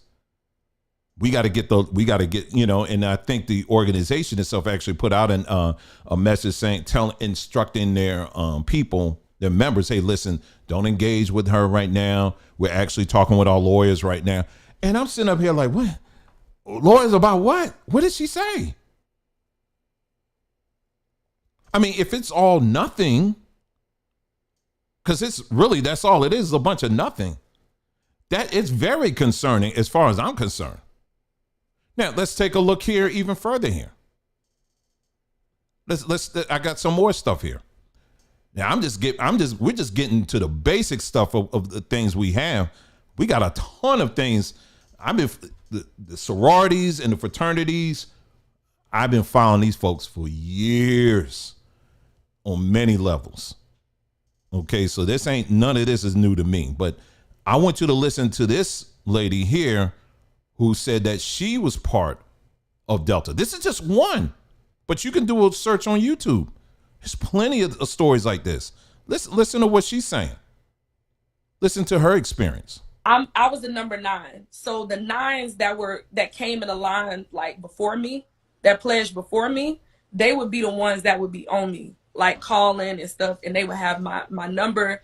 They would have like if you did something, or if they felt that you talked to them disrespectful, if you didn't call them big sister, you got to write 5-page long papers talking about how you're disrespectful. And on top of that, you got to go do house visits. So house visits is like when you go meet up with big sisters that are just in town. It's you and like 2 or 3 other people with you. And mind you, you could never be by yourself. If they ever caught you on campus by yourself, they would kidnap you. Like on top of that, like not even the Deltas, but like if the Qs, which was the brother for fraternity of us, caught us, they could kidnap us. And then they would have to call your license. They would have to come get you. They could do whatever, you know what I mean, to you. Like, you would have to get in a cut, which I mean, like take licks. Everything. They smile wipe you. They do this thing where they make you sit in Delta chair, which is basically like squats. They sit on you. They spit on you. They hit, you know what I mean? Spit on you? Hair. Yeah. We would eat dog food. The most demeaning, disgusting stuff that you could ever imagine. We would do this thing called Delta Apple, where we would literally all take and bite out of an onion and like pass it to each other.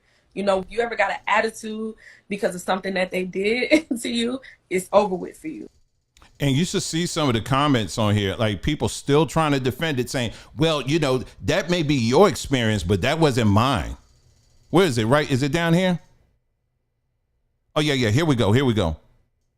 To all that's listening, this probably happened to her, but understand that you can say no to this treatment.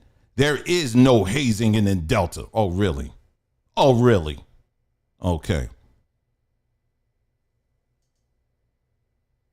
Sad for you, really, but your experience is not everyone else's experience, but it happened in your organization. Okay, Negro, Negress. Okay, so if you go to a singular McDonald's, right? Okay, let's play with the logic here. You go to a McDonald's, you name the restaurant, name the store, you go there, and let's say you get bad treatment out of that one store. You telling me that your black mouth ain't gonna make it an issue for the whole company? Come on now, keep it a buck. But now it's like, well, no, that's not, and we use the same logic when it comes to the church. People in the church, you know, you get one person, and these are real stories. This is real things that happen. You know, you may have a person that's in leadership in the church somewhere that's molesting somebody, right? A child or something like that. And then the take is, well, you know, that's just the one person, but that has no reflection on the organization. All right. That's just, you know, people make decisions, but that has no, we as a people need to be looking at the entire organization, because how is it that this entire organization missed the fact that you had a molester right in the midst of you? How did you miss that? People need to be losing their jobs over stuff like that. Well, it's the same logic with this here. It keeps popping up over and over again. I'm talking about these different things, the hazing and all this other low-key stuff here. But here's the thing that the deepest question that I have for people in these fraternities and sororities. I'm serious. I'm really trying to understand this. Why in the world? I'm going to be real here. Why in the world would you want somebody? I'm trying to think of the best way to word this. What makes you believe that in order for you to have lasting, meaningful relationships, you have to submit yourself to a bunch of people that you don't even know, kicking your behind to the worst degree? I cleaned it up. Trust me, I did. I don't understand that. Are you that lonely of a person that you're willing to subject yourself to your own people kicking your behind and doing all this other stuff, and you really want to be a part of this organization? Let's not even talk about the initiation fees. I mean, when you first sign up, you don't just walk in and that's it. No, first of all, like they say, you got to be asked. They got to ask you, just like the Masonic orders. They ask you. You don't go to the Masonic lodge in your town and say, hey, listen, can I be a member? It don't work that way. You got to be asked. So they right along the lines with the Masonic order, right? So they got to ask you. Number two, if you agree or whatever, you got to pay. You got to put out a lot of money. So you got to put out money for that. Then thirdly, then they got to put you through all this rigmarole of, okay, we're going to do, have one night. We just wake you up in the middle of the night and do this. And what's that code? Say it again. Say it like, you got to go through all of this stuff. Maybe I'm just completely, yeah, I am. This is why I guess why I was going with the video I did earlier today. This assumption that we think that all black people, we're supposed to all work together. It's done. We got to get over that in our minds. I was talking with Nicole about this other night, and she was like, yeah, I got to my mind. I got to kind of readjust my mind on that, because that's what we just automatically assume. And I'm not talking this whole, we can't work, like you got black people here in America, then you got black people in the Caribbean and black people. I'm not talking about that. I'm just talking about black people here in America. That's what I'm talking about. And the same can be applied in anywhere else too. Just because you got a bunch of black people all in the UK It doesn't mean all black people in the UK are going to work together just seamlessly. It doesn't work that way. And the fact that you have to, in order for me to establish a legacy, listen to what I'm saying here, y'all. Please listen to me. In order for you to establish a legacy, a meaningful legacy, you have to get your butt kicked and spat on. That tells you right there that there's a lot of people that you're not meant to be with. If someone were to tell me, listen, Dwayne, I want to be your friend. I want to ride or die with you. But first, let me kick your behind. I look at him crazy. I'd be like, yeah, you keep moving.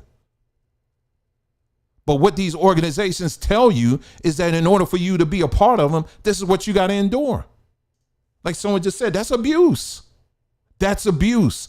And it's sad because many of our people, what this system has done is so putrefied your brain that you think that means you have to go through that for acceptance. I ain't doing jack for nobody. You crazy? Just try it. Like Marnice, like, I'm not the one. You be laid up right next to that white girl in the hospital. I'm trying to tell you, be right in the next room. Say, yeah, I learned too. You be laid up right next to him. I don't get that. I honestly don't get that. The insanity of that, I don't get that. I literally don't get that at all. Well, it's probably not for you. It ain't for everybody. You daggone right. It ain't for everybody. It ain't for me. But if you think that makes you special, that's you. Okay, you crazy. Ain't nobody on this earth worth me to do that. Nobody. No, sir. And you want to turn around and complain about the police beating. Anyway, so you got that. Okay, so you got that level of foolishness. But it gets a little bit deeper here. It gets a little bit deeper with this stuff. When you go through the history of all of this stuff, when you talk about, my thing is also accountability. I am very, very strong when it comes to accountability, starting with my own people. I'm very strong on that. When you love your people, when you love certain people, you got to hold them accountable. It's not being mean. It's just being accountable. We did videos on this whole topic a while back. We talked about the Johnson family. I had someone who's a member of the Johnson family contact me when they saw that video. And they say, yeah, you doggone right. Everything you said was correct. And then some. Here's some more stuff that was going on in our family. And the Johnson family, Johnson Publishing Company, Jet, Ebony. Yeah. We talked about, let's look at the results. Let's look at the results of what the Johnson family put out. Let's talk about it. I believe Bob Johnson, I think his name's Bob Johnson. I believe he was an alpha, if I'm not mistaken. Someone can correct me. I believe he was an alpha. This Negro and his wife were responsible for reinforcing the mindset of colorism within Black America. I'm gonna say that again. They were the reinforcers of colorism in Black America. You think I'm lying? You think I'm making this up? Many of y'all over 40 or 50 years old, you know exactly what I'm talking about. You go back to them Ebony magazines. You go back to those Jet magazines. What you gonna see? Nothing but light skin highlighted. In most cases, it was all or like they used to say back then, fair skin. Don't ever say fair skin. Fair means good. You got good skin. If it's dark, it's good. If it's medium, it's good. If it's light, it's good. You got good skin. Don't use that word fair skin ever again. Don't ever let me hear you say that.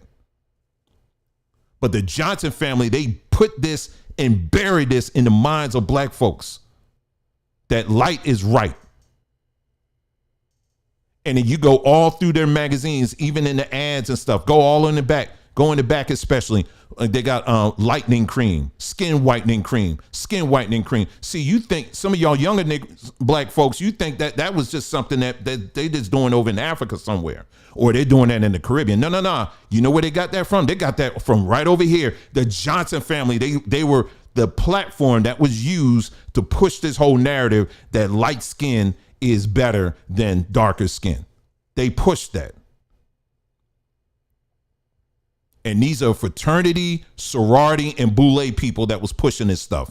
And I've yet to hear now one person in that family, in that entire organization, step up and say, you know what? We screwed up. We're wrong for this. What we did was absolutely wrong, what we did to our people, and we need to repent. In fact, it's totally wrong, and this is what we're going to do as a result. I haven't seen any of them say that. Not one.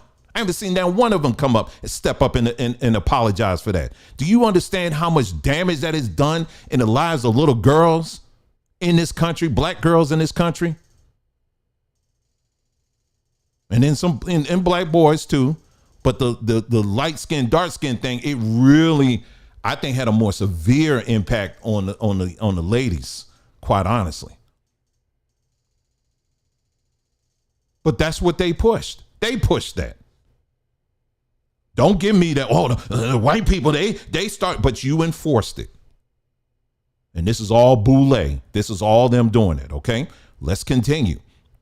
Again, I'm about holding people accountable. When you look at all of these organizations, and let me go ahead and while I'm talking here, let me bring up this other thing here, because we're going to look at a little bit of history. We're going to go through it really, really quick, y'all. I promise you, we're going to go through it really quick here. That is in right here. Okay. So we're going to go through this very quickly here, just to give you, just to show you the rest of the story on all of this right here. And the video I did on this, I went into more detail, but like I said, again, we're just going to go through this very quickly here.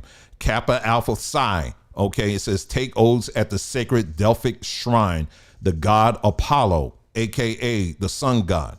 The sun god equals to Baal. All right. Or Baal. All right.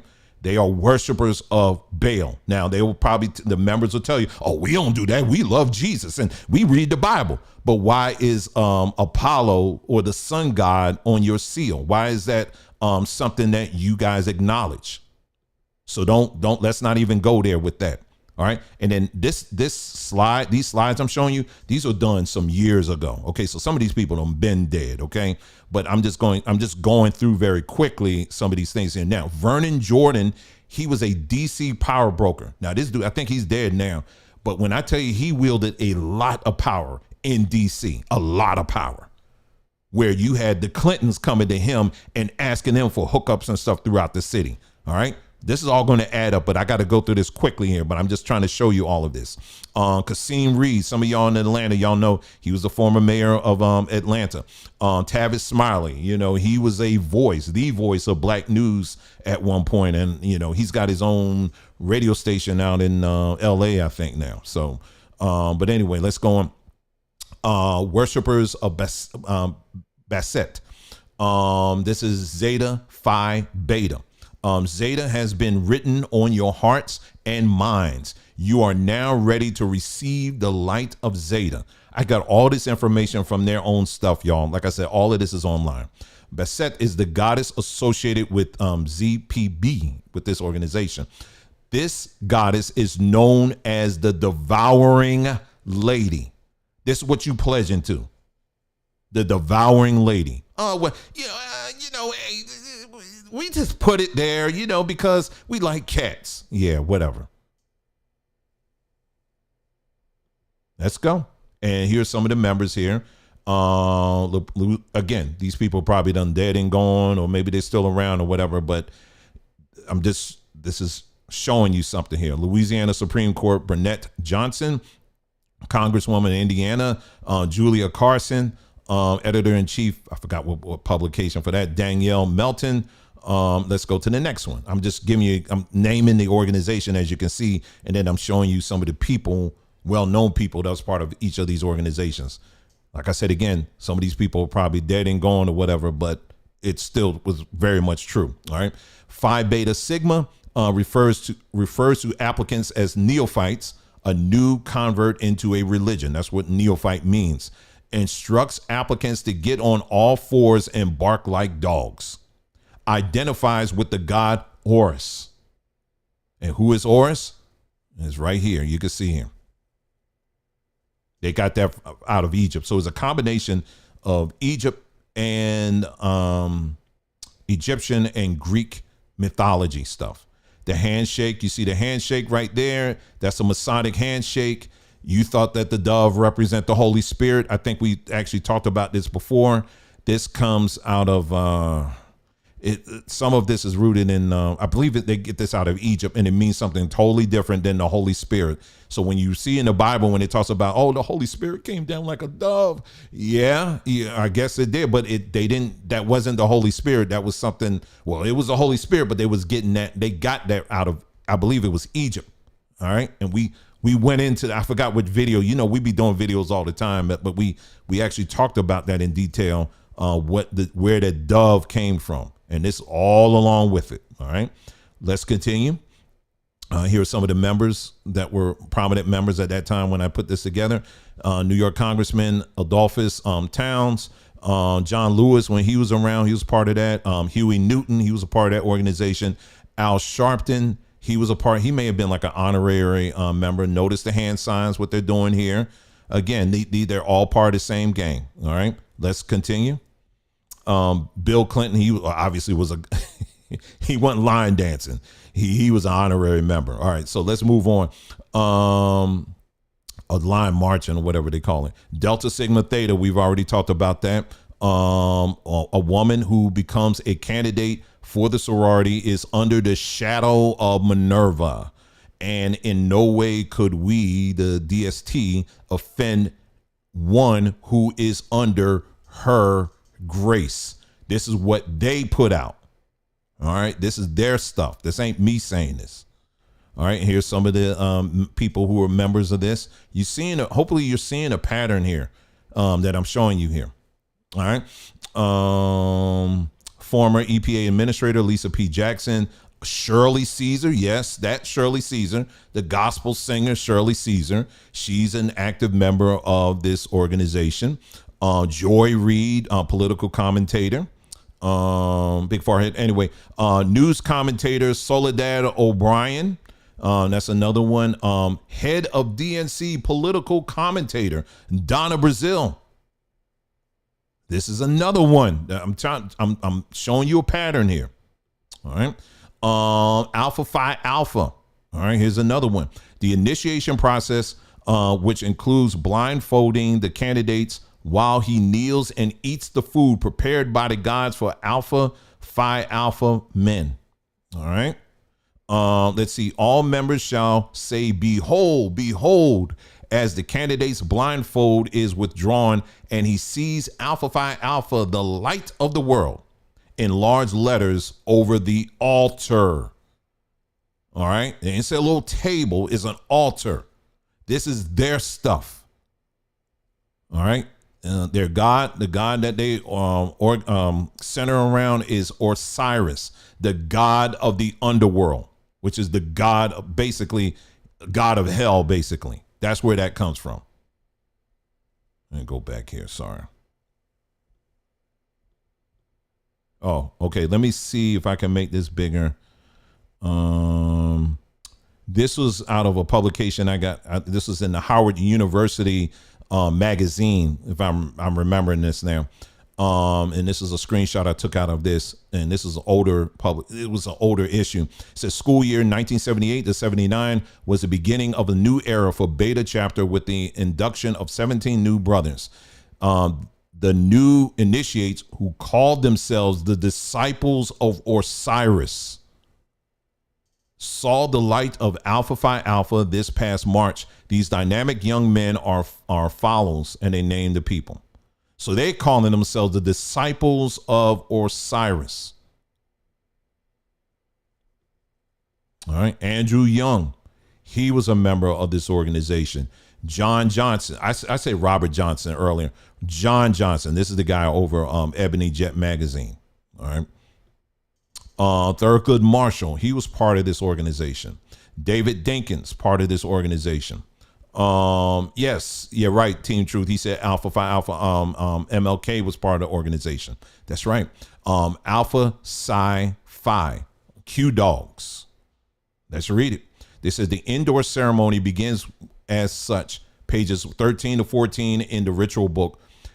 Who be ye that dareth to intrude upon the sanctity, peace, and quietude of Omega?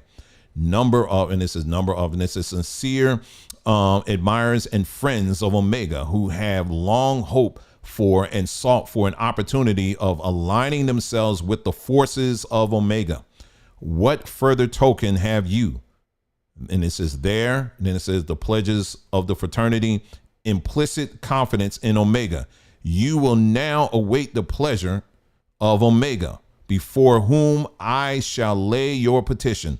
Lay them, give listening ears to all that may be said and done, and seal with their bosom the sacredness of the temple of Omega. Omega is a she. So their worship so this Omega God is a she. Anubis is the god of death.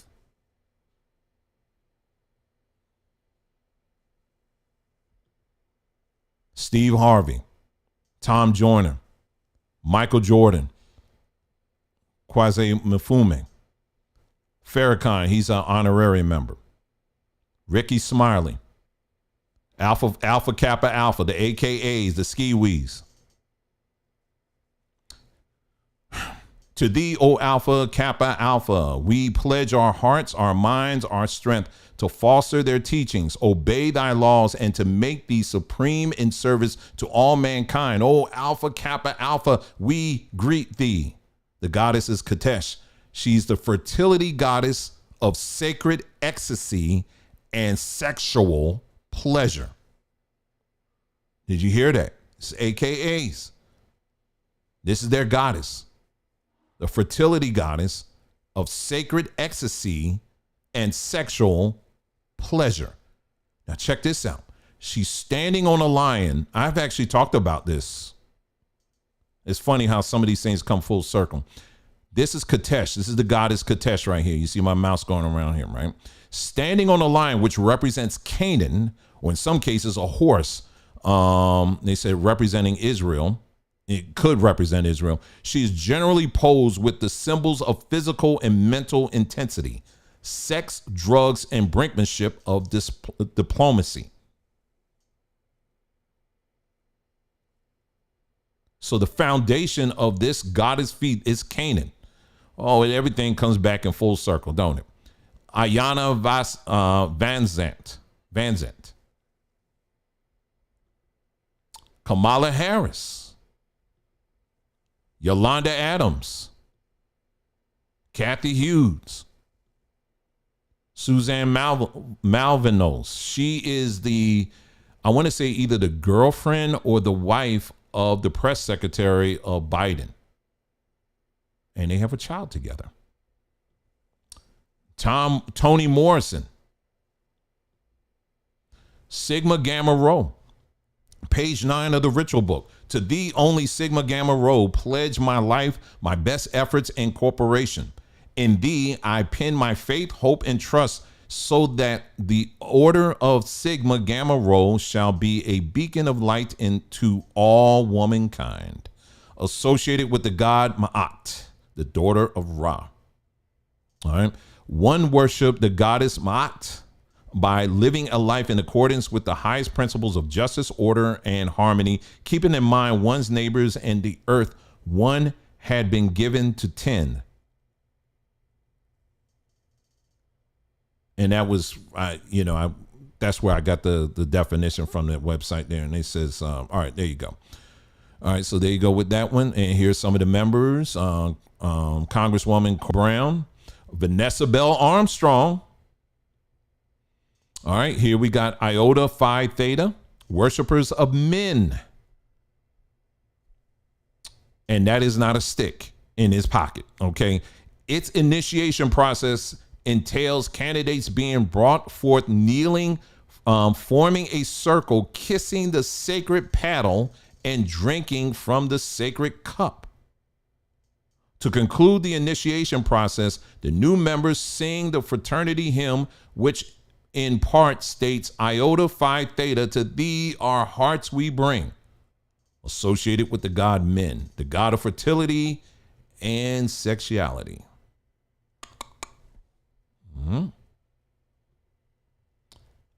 Bishop Swan II. Oh, you got a lot of preachers in this stuff here.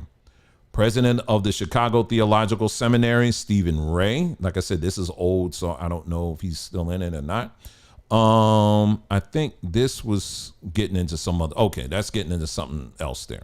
Okay, so hopefully you have noticed a pattern there in what we were just looking at. You have some very, like Vernon Jordan and some of these other people that I mentioned that had some serious pull in these different, in politics, for example. There's a lot of congressmen and women that, like I said, that would have made this broadcast even longer, that are very involved in these organizations. Some of which may not be official members, but they may be honorary members of these organizations. And so these organizations have been very instrumental in making sure and certain people get elected into local, state, and national office, right? And they've been very instrumental. And part of the ways that they're able to do that is the amount of money that they are able to amass in dues.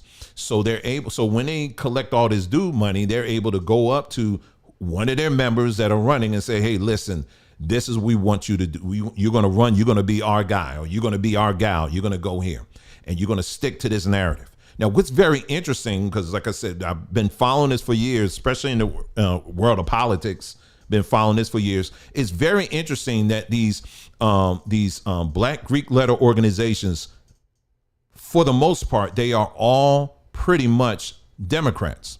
Now, again, on this platform, I don't care if you're a Democrat, Republican, it doesn't matter. Both sides are part of the same dirty bird, and I don't want to have nothing to do with either one of them. Okay, so I'm not promoting one or the other here, but it's very interesting to see how all of these Black Greek letter organizations tend to support very, very heavily one particular party, and that's the Democrats.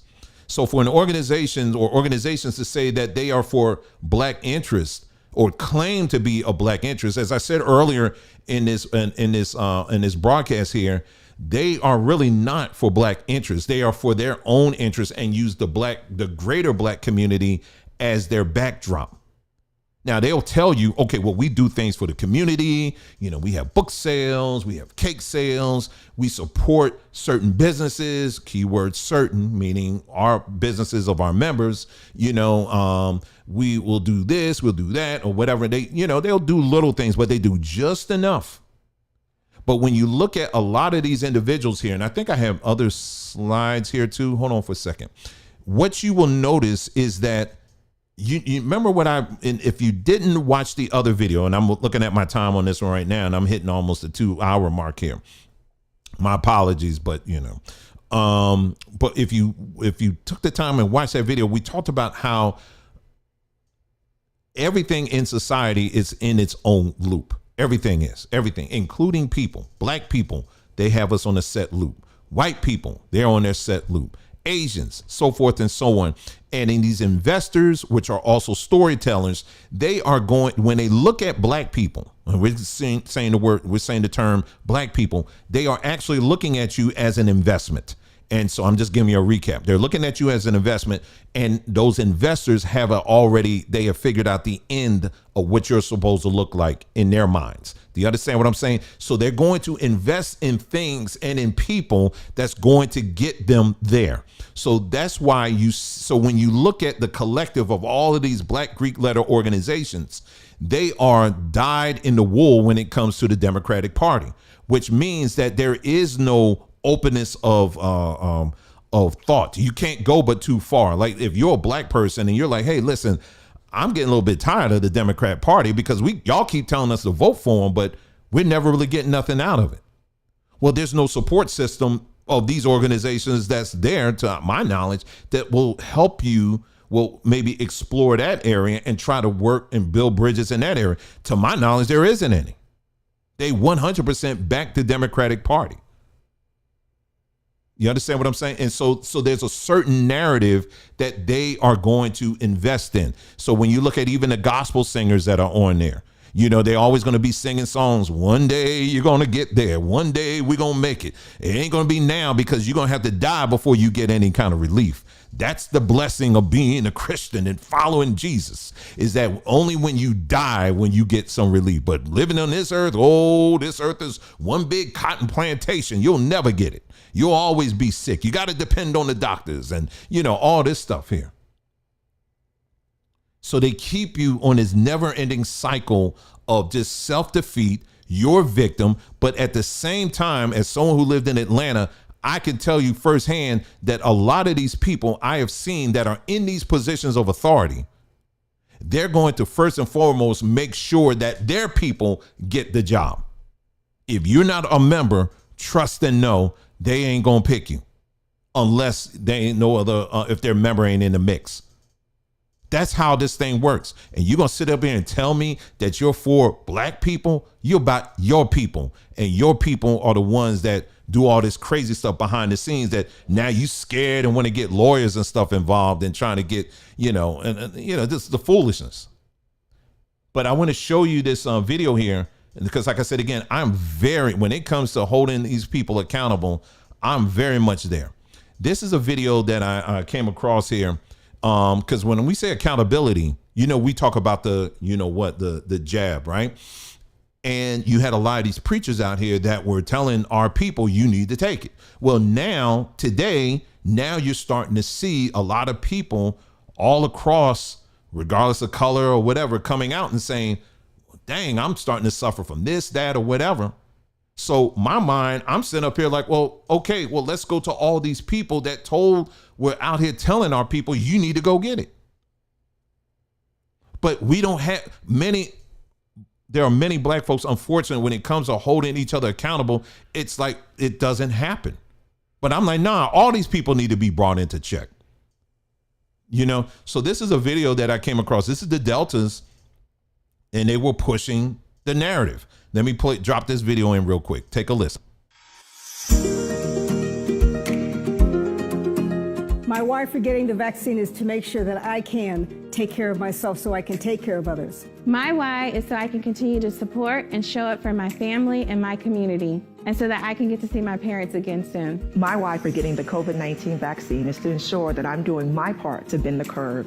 We know that African Americans and Latino Americans are dying at higher proportion, and my why is to ensure I'm doing my part. I know the vaccine is safe and it's effective. My why for getting the vaccine is to serve as an example to my community. What's my why? I'm ready for this to end. As a pharmacist, I know the quickest way to get there and end this is to get vaccines under control. Be a part of that hope.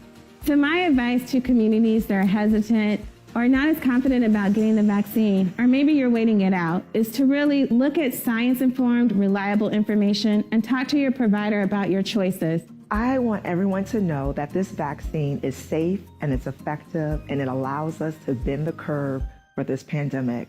I got to stop it because the amount of crap that I hear out of that, because for those of you in the group that we were talking about over on Threema, we posted a video yesterday. Some of y'all saw this. There's a little boy, I want to say about 13 years old, I think he was, or whatever, followed their orders, followed what the people like this were out here saying.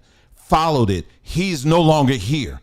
And it's not just him. There are many, many, many people, many black folks out here that followed what organizations like this was putting out here, and now they're gone. They're not here anymore.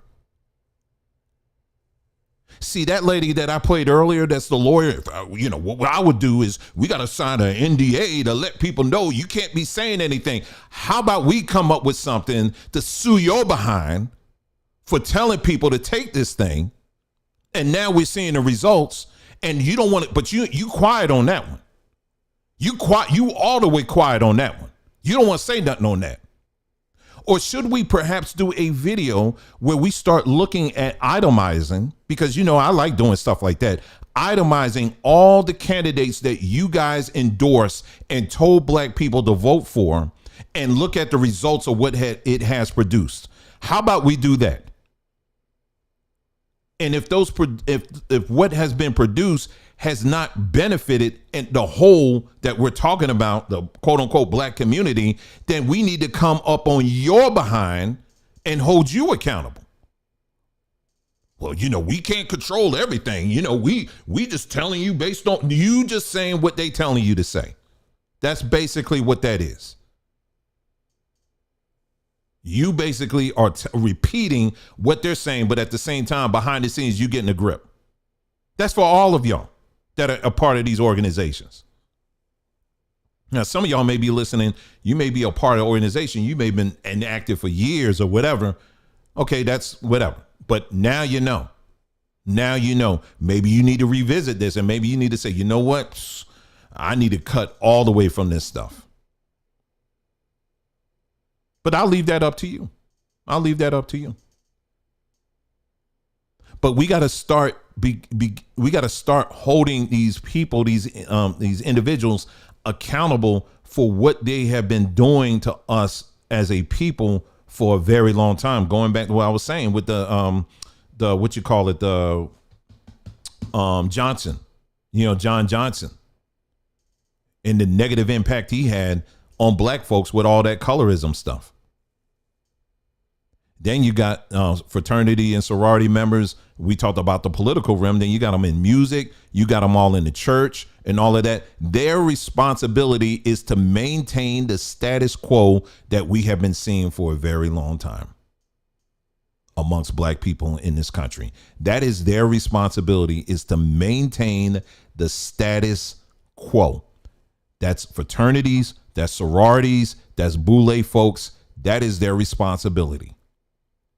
And if you are an individual that's listening to me right now and you still part of this, part of these things, you need to get up all the way out of that stuff, because you are part of that system. You are. Well, I kind of like it because of the networking and, and I don't want to lose that and all that stuff. Well, if you had to get your ass beat to be a part of it, then, I mean, is that how you see yourself? You don't think you're any more valuable than that? Then don't be getting out here complaining about someone kicking your behind at home. If you part of the organization, how you going to be out here making a case about abuse at home and you a part of these organizations? I don't understand that. I mean, there's some things I really don't get. I really don't understand that. Help me to understand that. Some of these same people out here talking about Diddy and how he was beating Casey and all up and down, which is wrong, and there's no excuse for that. Nobody's making an excuse for that. But some of the same people that's mad about that, they're part of organizations where they had to go through that in order to get the bag. I don't understand that. I don't get it. Well, anyway, I'm done. I can probably drag this even longer, but if you want to chime in, you want to call in, let me turn the phone on here. Give me a minute here. Let me get the phone ready. It only take me about a minute to do it. And then you can chime in if you like, or be interested to hear what some of y'all have to say on this. And, and it's got to stop. It's got to stop. Going back to this young lady who put out this information, very glad, that she took that step and all of that. And it needs to be more people just like her that are out here that are, exposing this stuff. But like I said, she is certainly not the only one. Let me put this over here. Again, holding these organizations accountable. Should we take an itemized look at all the mayors and stuff that they have elected? Here's one right here. This is Catherine Pugh. She was the mayor of Baltimore City, and they had to throw her behind out. All right, I ain't gonna go through that. I ain't gonna spend the time on that. Y'all know how you say her name? Ketanji Brown Jackson. She's an honorary member of the Deltas. This is the same black woman that got up there and they asked her to define a woman, and she was like, I can't define that. I don't know what you're talking about. I got to understand the context. They were saying, well, what do you mean the context? Just define a woman. Well, I can't answer that. This is who y'all putting up here? This is who y'all putting up here, Deltas? This who y'all putting up here. Someone that's going to be up here on a very important stage deciding major cases, and she can't even define what a woman is. That's who y'all putting up here. This what y'all trying to protect? She's an honorary member. That's what y'all trying to protect. So they, like I said again, they get voices that can control the narrative of black folks. So you have Joy Reid, Abby Phillips, she's of CNN, and Ladisi, she's a singer, but she has influence, no doubt. This is something else I found here too. I'm just flashing some stuff up real quick here before I turn the phone on. This is a Theta man, Iota Phi Theta. Now, can you imagine if you voted for somebody to represent an office and he's throwing up symbols, like proudly throwing up symbols? Someone may say, well, you know, ain't nothing wrong with that. Well, he's also got the United States flag and all this other stuff. Yeah, but we understand the oaths of these different organizations back here. But when we ask about this oath right here, now all of a sudden y'all ready to call the cops. Now all of a sudden y'all trying to be the next ADL, which they're trying to do. If they go any further than this and try to take Zora, that young lady Zora, and try to take her to the courts, I'm going to tell you right now, I'm calling it right now that these black Greek letter organizations are going to be the black ADL. You ain't going to be able to talk about them. You ain't going to be able to criticize them. Like she said, I was listening up here and literally checking off all the boxes. I said, yup, this is the black ADL. All right, yeah, so that was it. That was all I just wanted to make sure I hit all those slides there. So let me go ahead and get this up here. Get that on there. Where's my phone? All right. And we'll stay on here for, y'all want to spend some time, I'm here. We'll put it on here, and then let me open this up here. It'll only take about a minute here. And we're going to go right here to, let's see.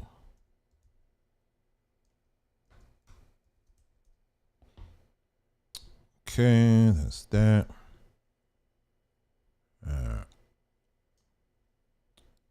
That's that. Okay, I got it turned on. All right, now I'm just going to put the number up on the screen here.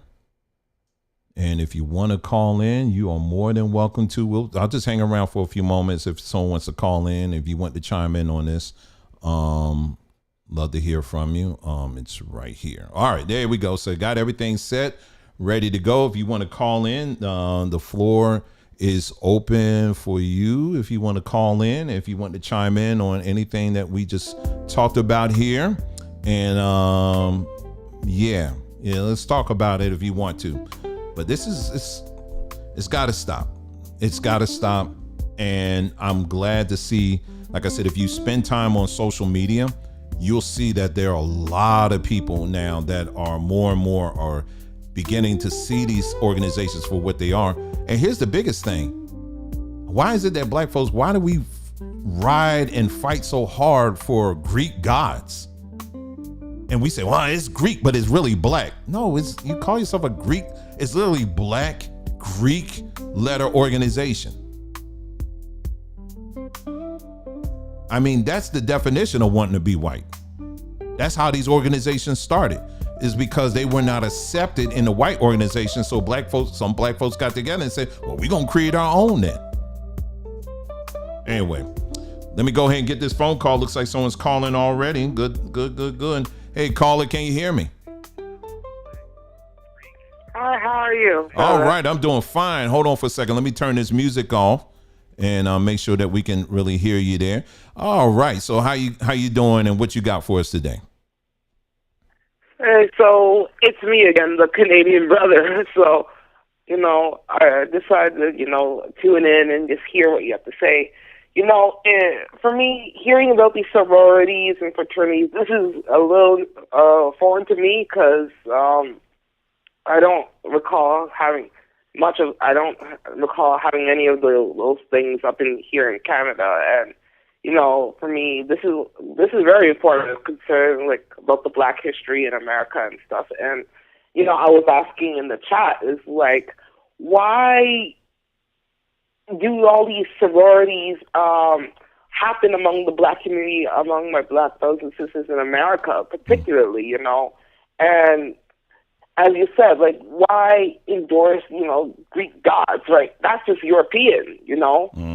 And you know, and it makes sense. And people said, you know, it was like to feel accepted because they were kicked out of the Greek organizations in the majority white ones. So they were like, let's create our own, right? And I think that's the biggest problem, that this thing of acceptance and this thing trying to be like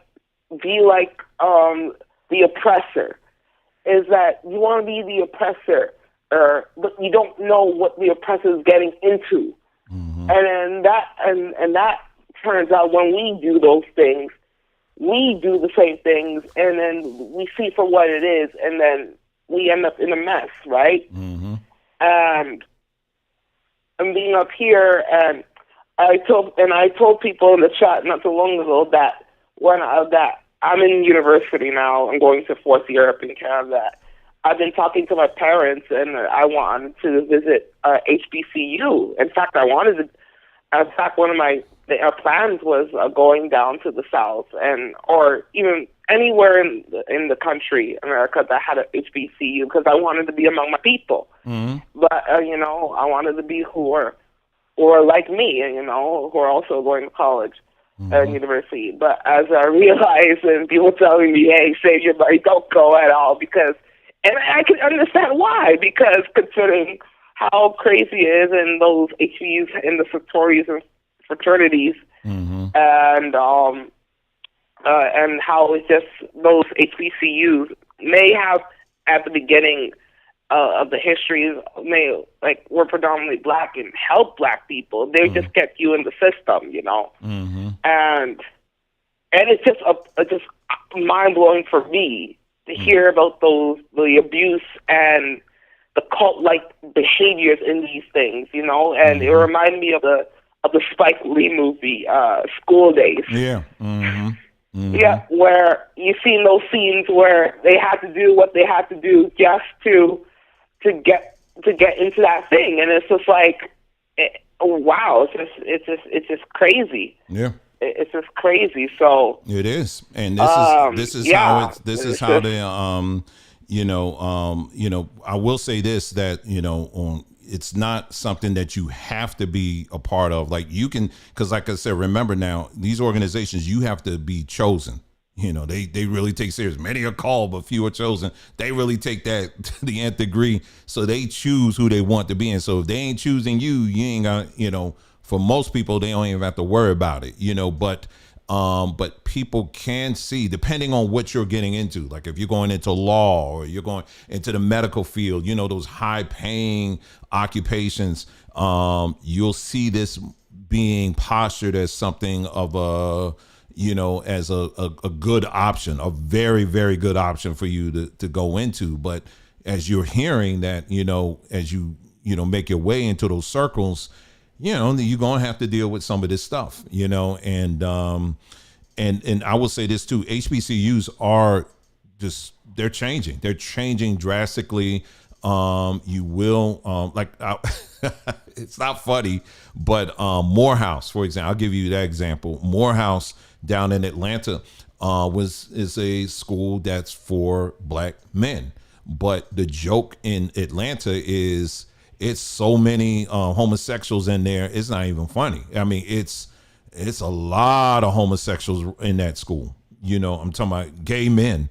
And so what it may have started out as, a lot of these schools, they have gone off into a whole new different direction. And then you also are bringing in a lot of different other cultures and stuff like that in there too. So, so again, it's one of those things that if that is something that you're considering, definitely, I would never tell anybody no. I would just say, just like any other school, make sure you really, really, really take the time to visit, ask a ton of questions, and then from there you make your own decision up.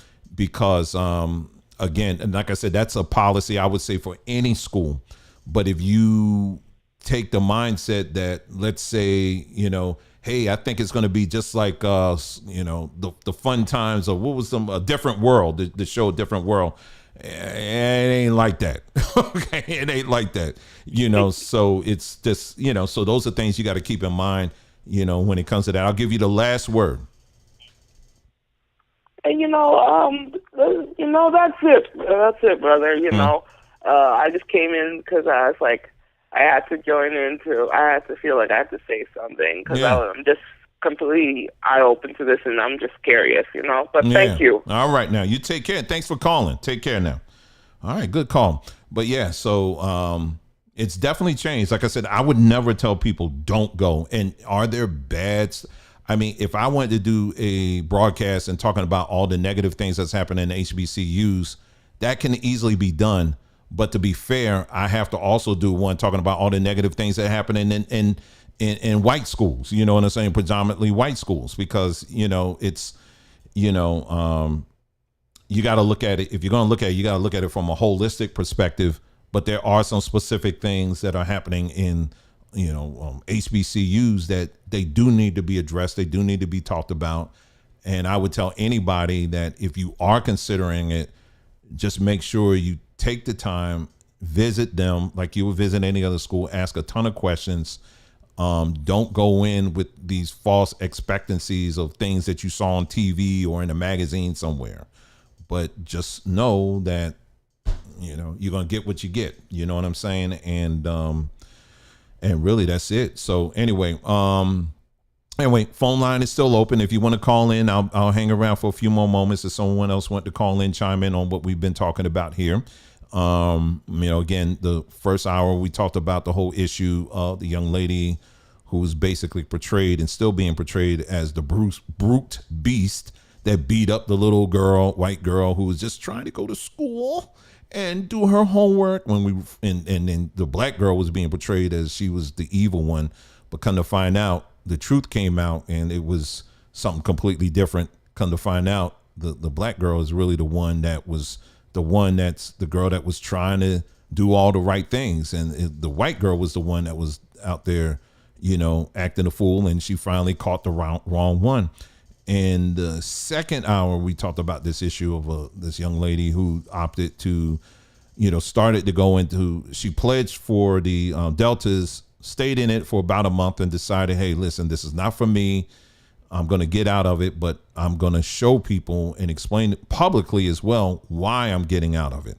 And like I said, again, what she's doing, what she did is literally no different than what you see many, many, many other people on social media doing. I would say on a monthly basis, I'm seeing a lot of this happening, which I think is a very good sign, because we have to get out of these systems, these loops, believing that it's for the betterment of all people, but it's not.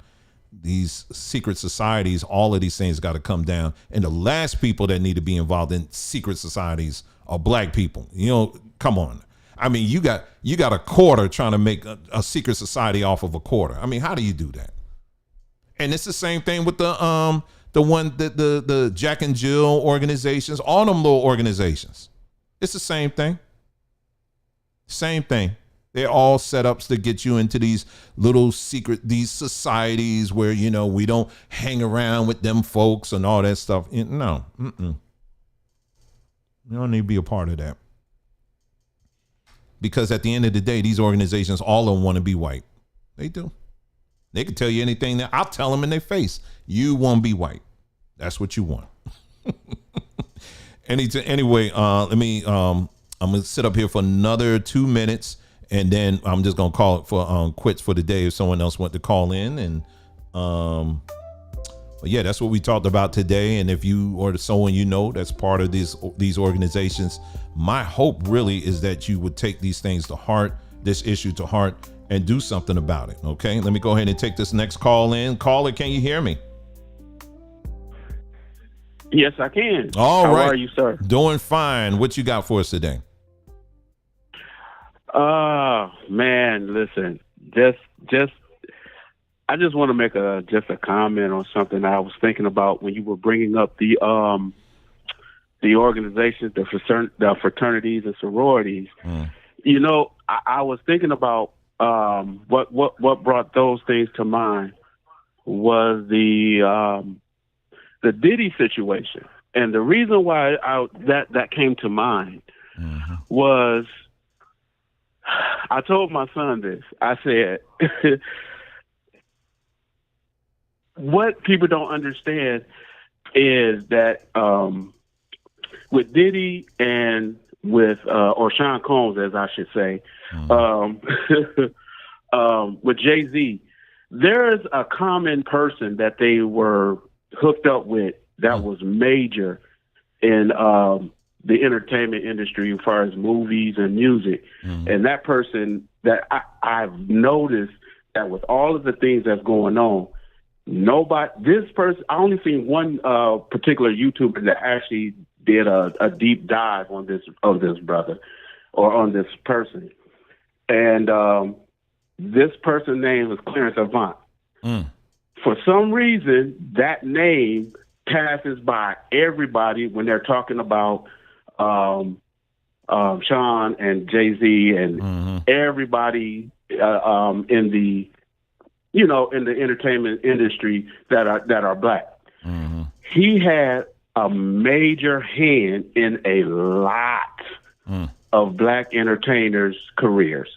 Major, so much so they deemed him the Black Godfather. And if I don't know if anybody have ever seen the Netflix special about him, and when I actually saw it and how they talked about him, it kind of got me to thinking, like, man, this man was really into something.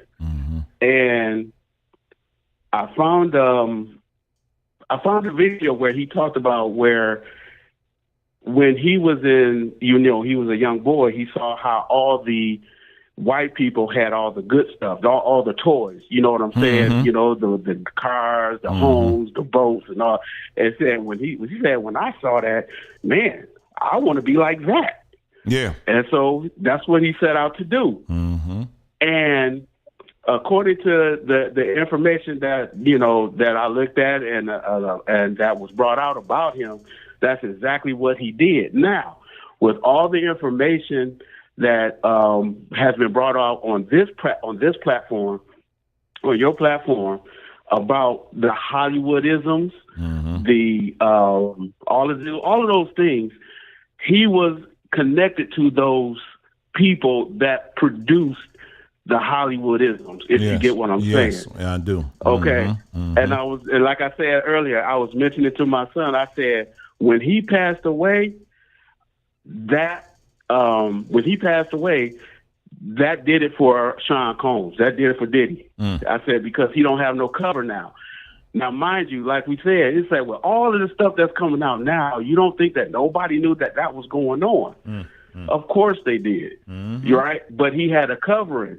And as long as that covering was there, nobody could mess with him. But now that he's gone, there's no other covering that's going to, look out for him. Now he's on the run, allegedly. So I said all that to say that's a lot of our people when it comes to these organizations. They have coverings.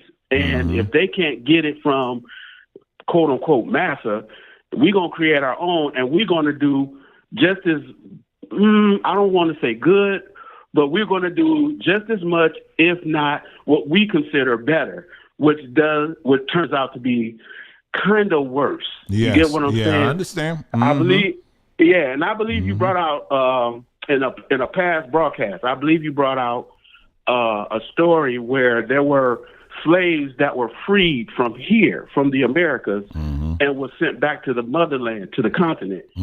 And I believe, I'm not sure if it was Liberia or Libya, I forget what it was. Liberia. Yeah. And turns out that those free slaves ended up doing worse than what they were treated over here. That's right. You get what I'm saying? That's right. So the mindset of wanting to be like the oppressor, the mindset of I can do, it's like, whatever you can do, I can do better.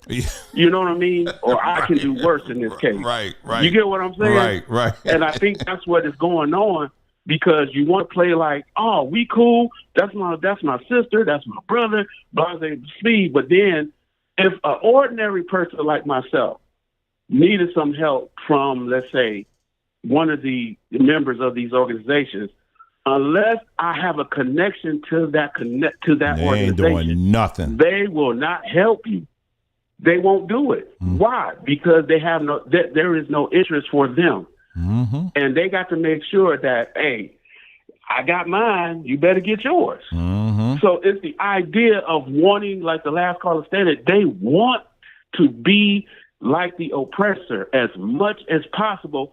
And in most cases, I have to show them, like Stephen and Django, I have to be worse than the oppressor. Right. Because I need to let him know that I'm not a threat to him. Right. I'm not a threat. Right. You get yeah, right. So it's just a mindset of just wanting to be accepted instead of just seeing yourself as valuable as you are without anybody telling you you're valuable. You know you're valuable because you're here. Yes. You know?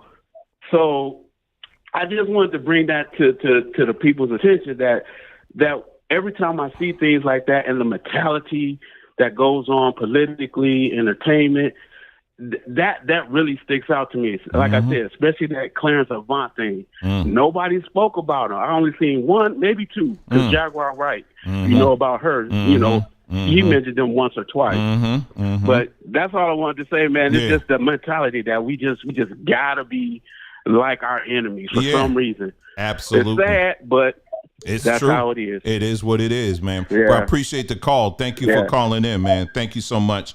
And the caller that was calling while he was calling, go ahead and call back if you want to call back. I'm here. Yeah, he's right. It's like when we get on it, it's like we feel like it's almost like some of our black folks feel like they got to go worse. They go even harder with it to prove the point. I've seen that in corporate America. It's like, oh Lord, I got to work for them because I know what they're gonna do. And it's like they become twice the devil. I'm serious. And it's not all the time. It's not all the time. But I have seen that. And I know exactly what he's talking about. But but that's what these people want to be. That's what they want to be. Let me go ahead and get this call. Hey caller, how you doing? And what you got for us today? Hey, Dwayne and family. I just want to say that it's a strong delusion. My sister is a Sigma Gamma Rho, and it is hard talking to her about her organization. I did manage to talk to one of her sisters, and she denounced. But when I say it's a strong delusion, it is a strong delusion. They really don't understand what they've joined. I really don't think that. They don't? And that's the sad part. It's a very that's strong what I want to say. And thank you for doing this story. Yeah, appreciate it. Thank you for the call. Thank you so much. And she's right. It's a strong, man. You talk to some of these people, man. Ooh, don't you touch that. Don't you dare. Don't be touching my elephants. You know, whatever them little, you know, each organization, they got their little trinkets or whatever that they collect. Don't you dare touch that. I got that at the conference from '83. Don't you dare touch that. You know, that was when it was under the prelate of, you know, whatever. And yeah, it's, I was talking to a guy, I think I mentioned this before. He very high in the IT world. But anyway, long story short, there were some things that basically, because I saw in that relationship very earlier on that there was some things that he wasn't going to really help us out with, simply because we were not part of that world, you know. And I saw that, and I remember pointing that out to Nicole, and I said, man, I bet if we were part of that crowd, it would be a whole different relationship. And I've seen that play out quite a lot. It's like, dang, I you know what I'm saying? It's like we're a fractured group of people. And the fact that we would want to fracture ourselves even more like this, I think is one of the dumbest things that we've done. Dumbest things.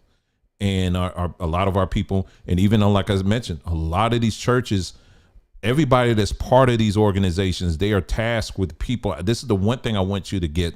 They are tasked with keeping black folks in America at a status quo. That's what they're all part of this. Sometimes they may seem like they differ in certain areas, but at the end of the day, they're part of the same gang. They're part of the same groups, and their task is to keep you, especially the ones in the church. They're going to keep preaching trouble don't last always. Weeping may endure for the night. They're going to keep doing that. The gospel singers that are part of this stuff, they're going to keep putting out songs that's going to keep you dancing, keep you shouting and all that stuff. But yet there's no power, there's no change. Politicians, they flow right into the politicians. Think of it as a long chain of people that's surrounding this group of what we call black people, and their responsibility is to keep you right in the plantation. They keep you dancing, they keep you swaying, they keep you voting the same way, but don't you dare pass this, because Massa has tasked us to keep you here. And we're going to create this entire environment where, we're going to make sure that mentally, spiritually, and even your outlook on life, it's never something that sees outside of the matrix. It's something that has to be intertwined with the matrix.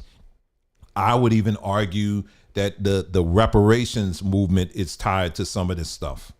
I would argue that as well, because any movement that has you still leaning on the good graces or the handouts or whatever you want to call it of this system, then you don't have any part of that. I understand the argument. I get the argument, but I don't want a doggone thing from these people. Nothing at all. I don't want anything else from them. But they owe that to you. Yeah, they do. But no, I don't want anything from them. They're going to give you a digital currency, and then one day, oops, we tripped over the extension cord. Where did all that money go? I guess you ain't got no money now. And then what you going to do? Do another march? Yeah, you do that. But anyway, I'll take one more call if I'm getting ready to hang up. So if someone want to call, you know how our people do. Right when I get ready to hang up, then all of a sudden the phone rings. So I'm getting ready. Look at my finger. It's going down. Going down. All right. So I'm getting ready to hang up here. And I think that is it. I think that's it. Yep. Turned it off. Too late. Yeah, if you wanted to continue the conversation in the chat, you're more than welcome to do that. But yeah, get this to, if you got friends and family that are in these sororities and fraternities or whatever, if you want to share it with them, by all means do it. Maybe it will make a difference. Maybe it won't. But just to reiterate here on this platform, we are 100% for the truth. And it can be a very hurtful and painful journey, because even those that you think are for the truth, a lot of times you'll find out they're really not. And they'll do all kinds of things and say all kinds of stuff. So you gotta be strong enough to endure that. Okay. But truth is truth. And that is what we have to stand on. And we got to begin to call this stuff out. We got to begin to hold these belief systems accountable, because we have been at this thing for far too long to still be like, well, hey, listen, maybe we'll wait till next time. Maybe the rapture will come tomorrow. Or did we say 400 years it was going to come to pass? Or did we say 450? Maybe we said 450. That's what he said. No, we got to hold all of this stuff accountable, because I'm tired of the foolishness. You know what I'm saying? And we got to begin to sweep all the lies out, and we got to start standing on the truth.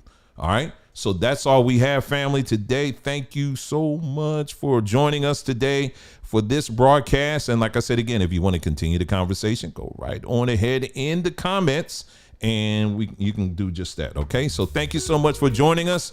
You guys take care, and I'll see you the next time.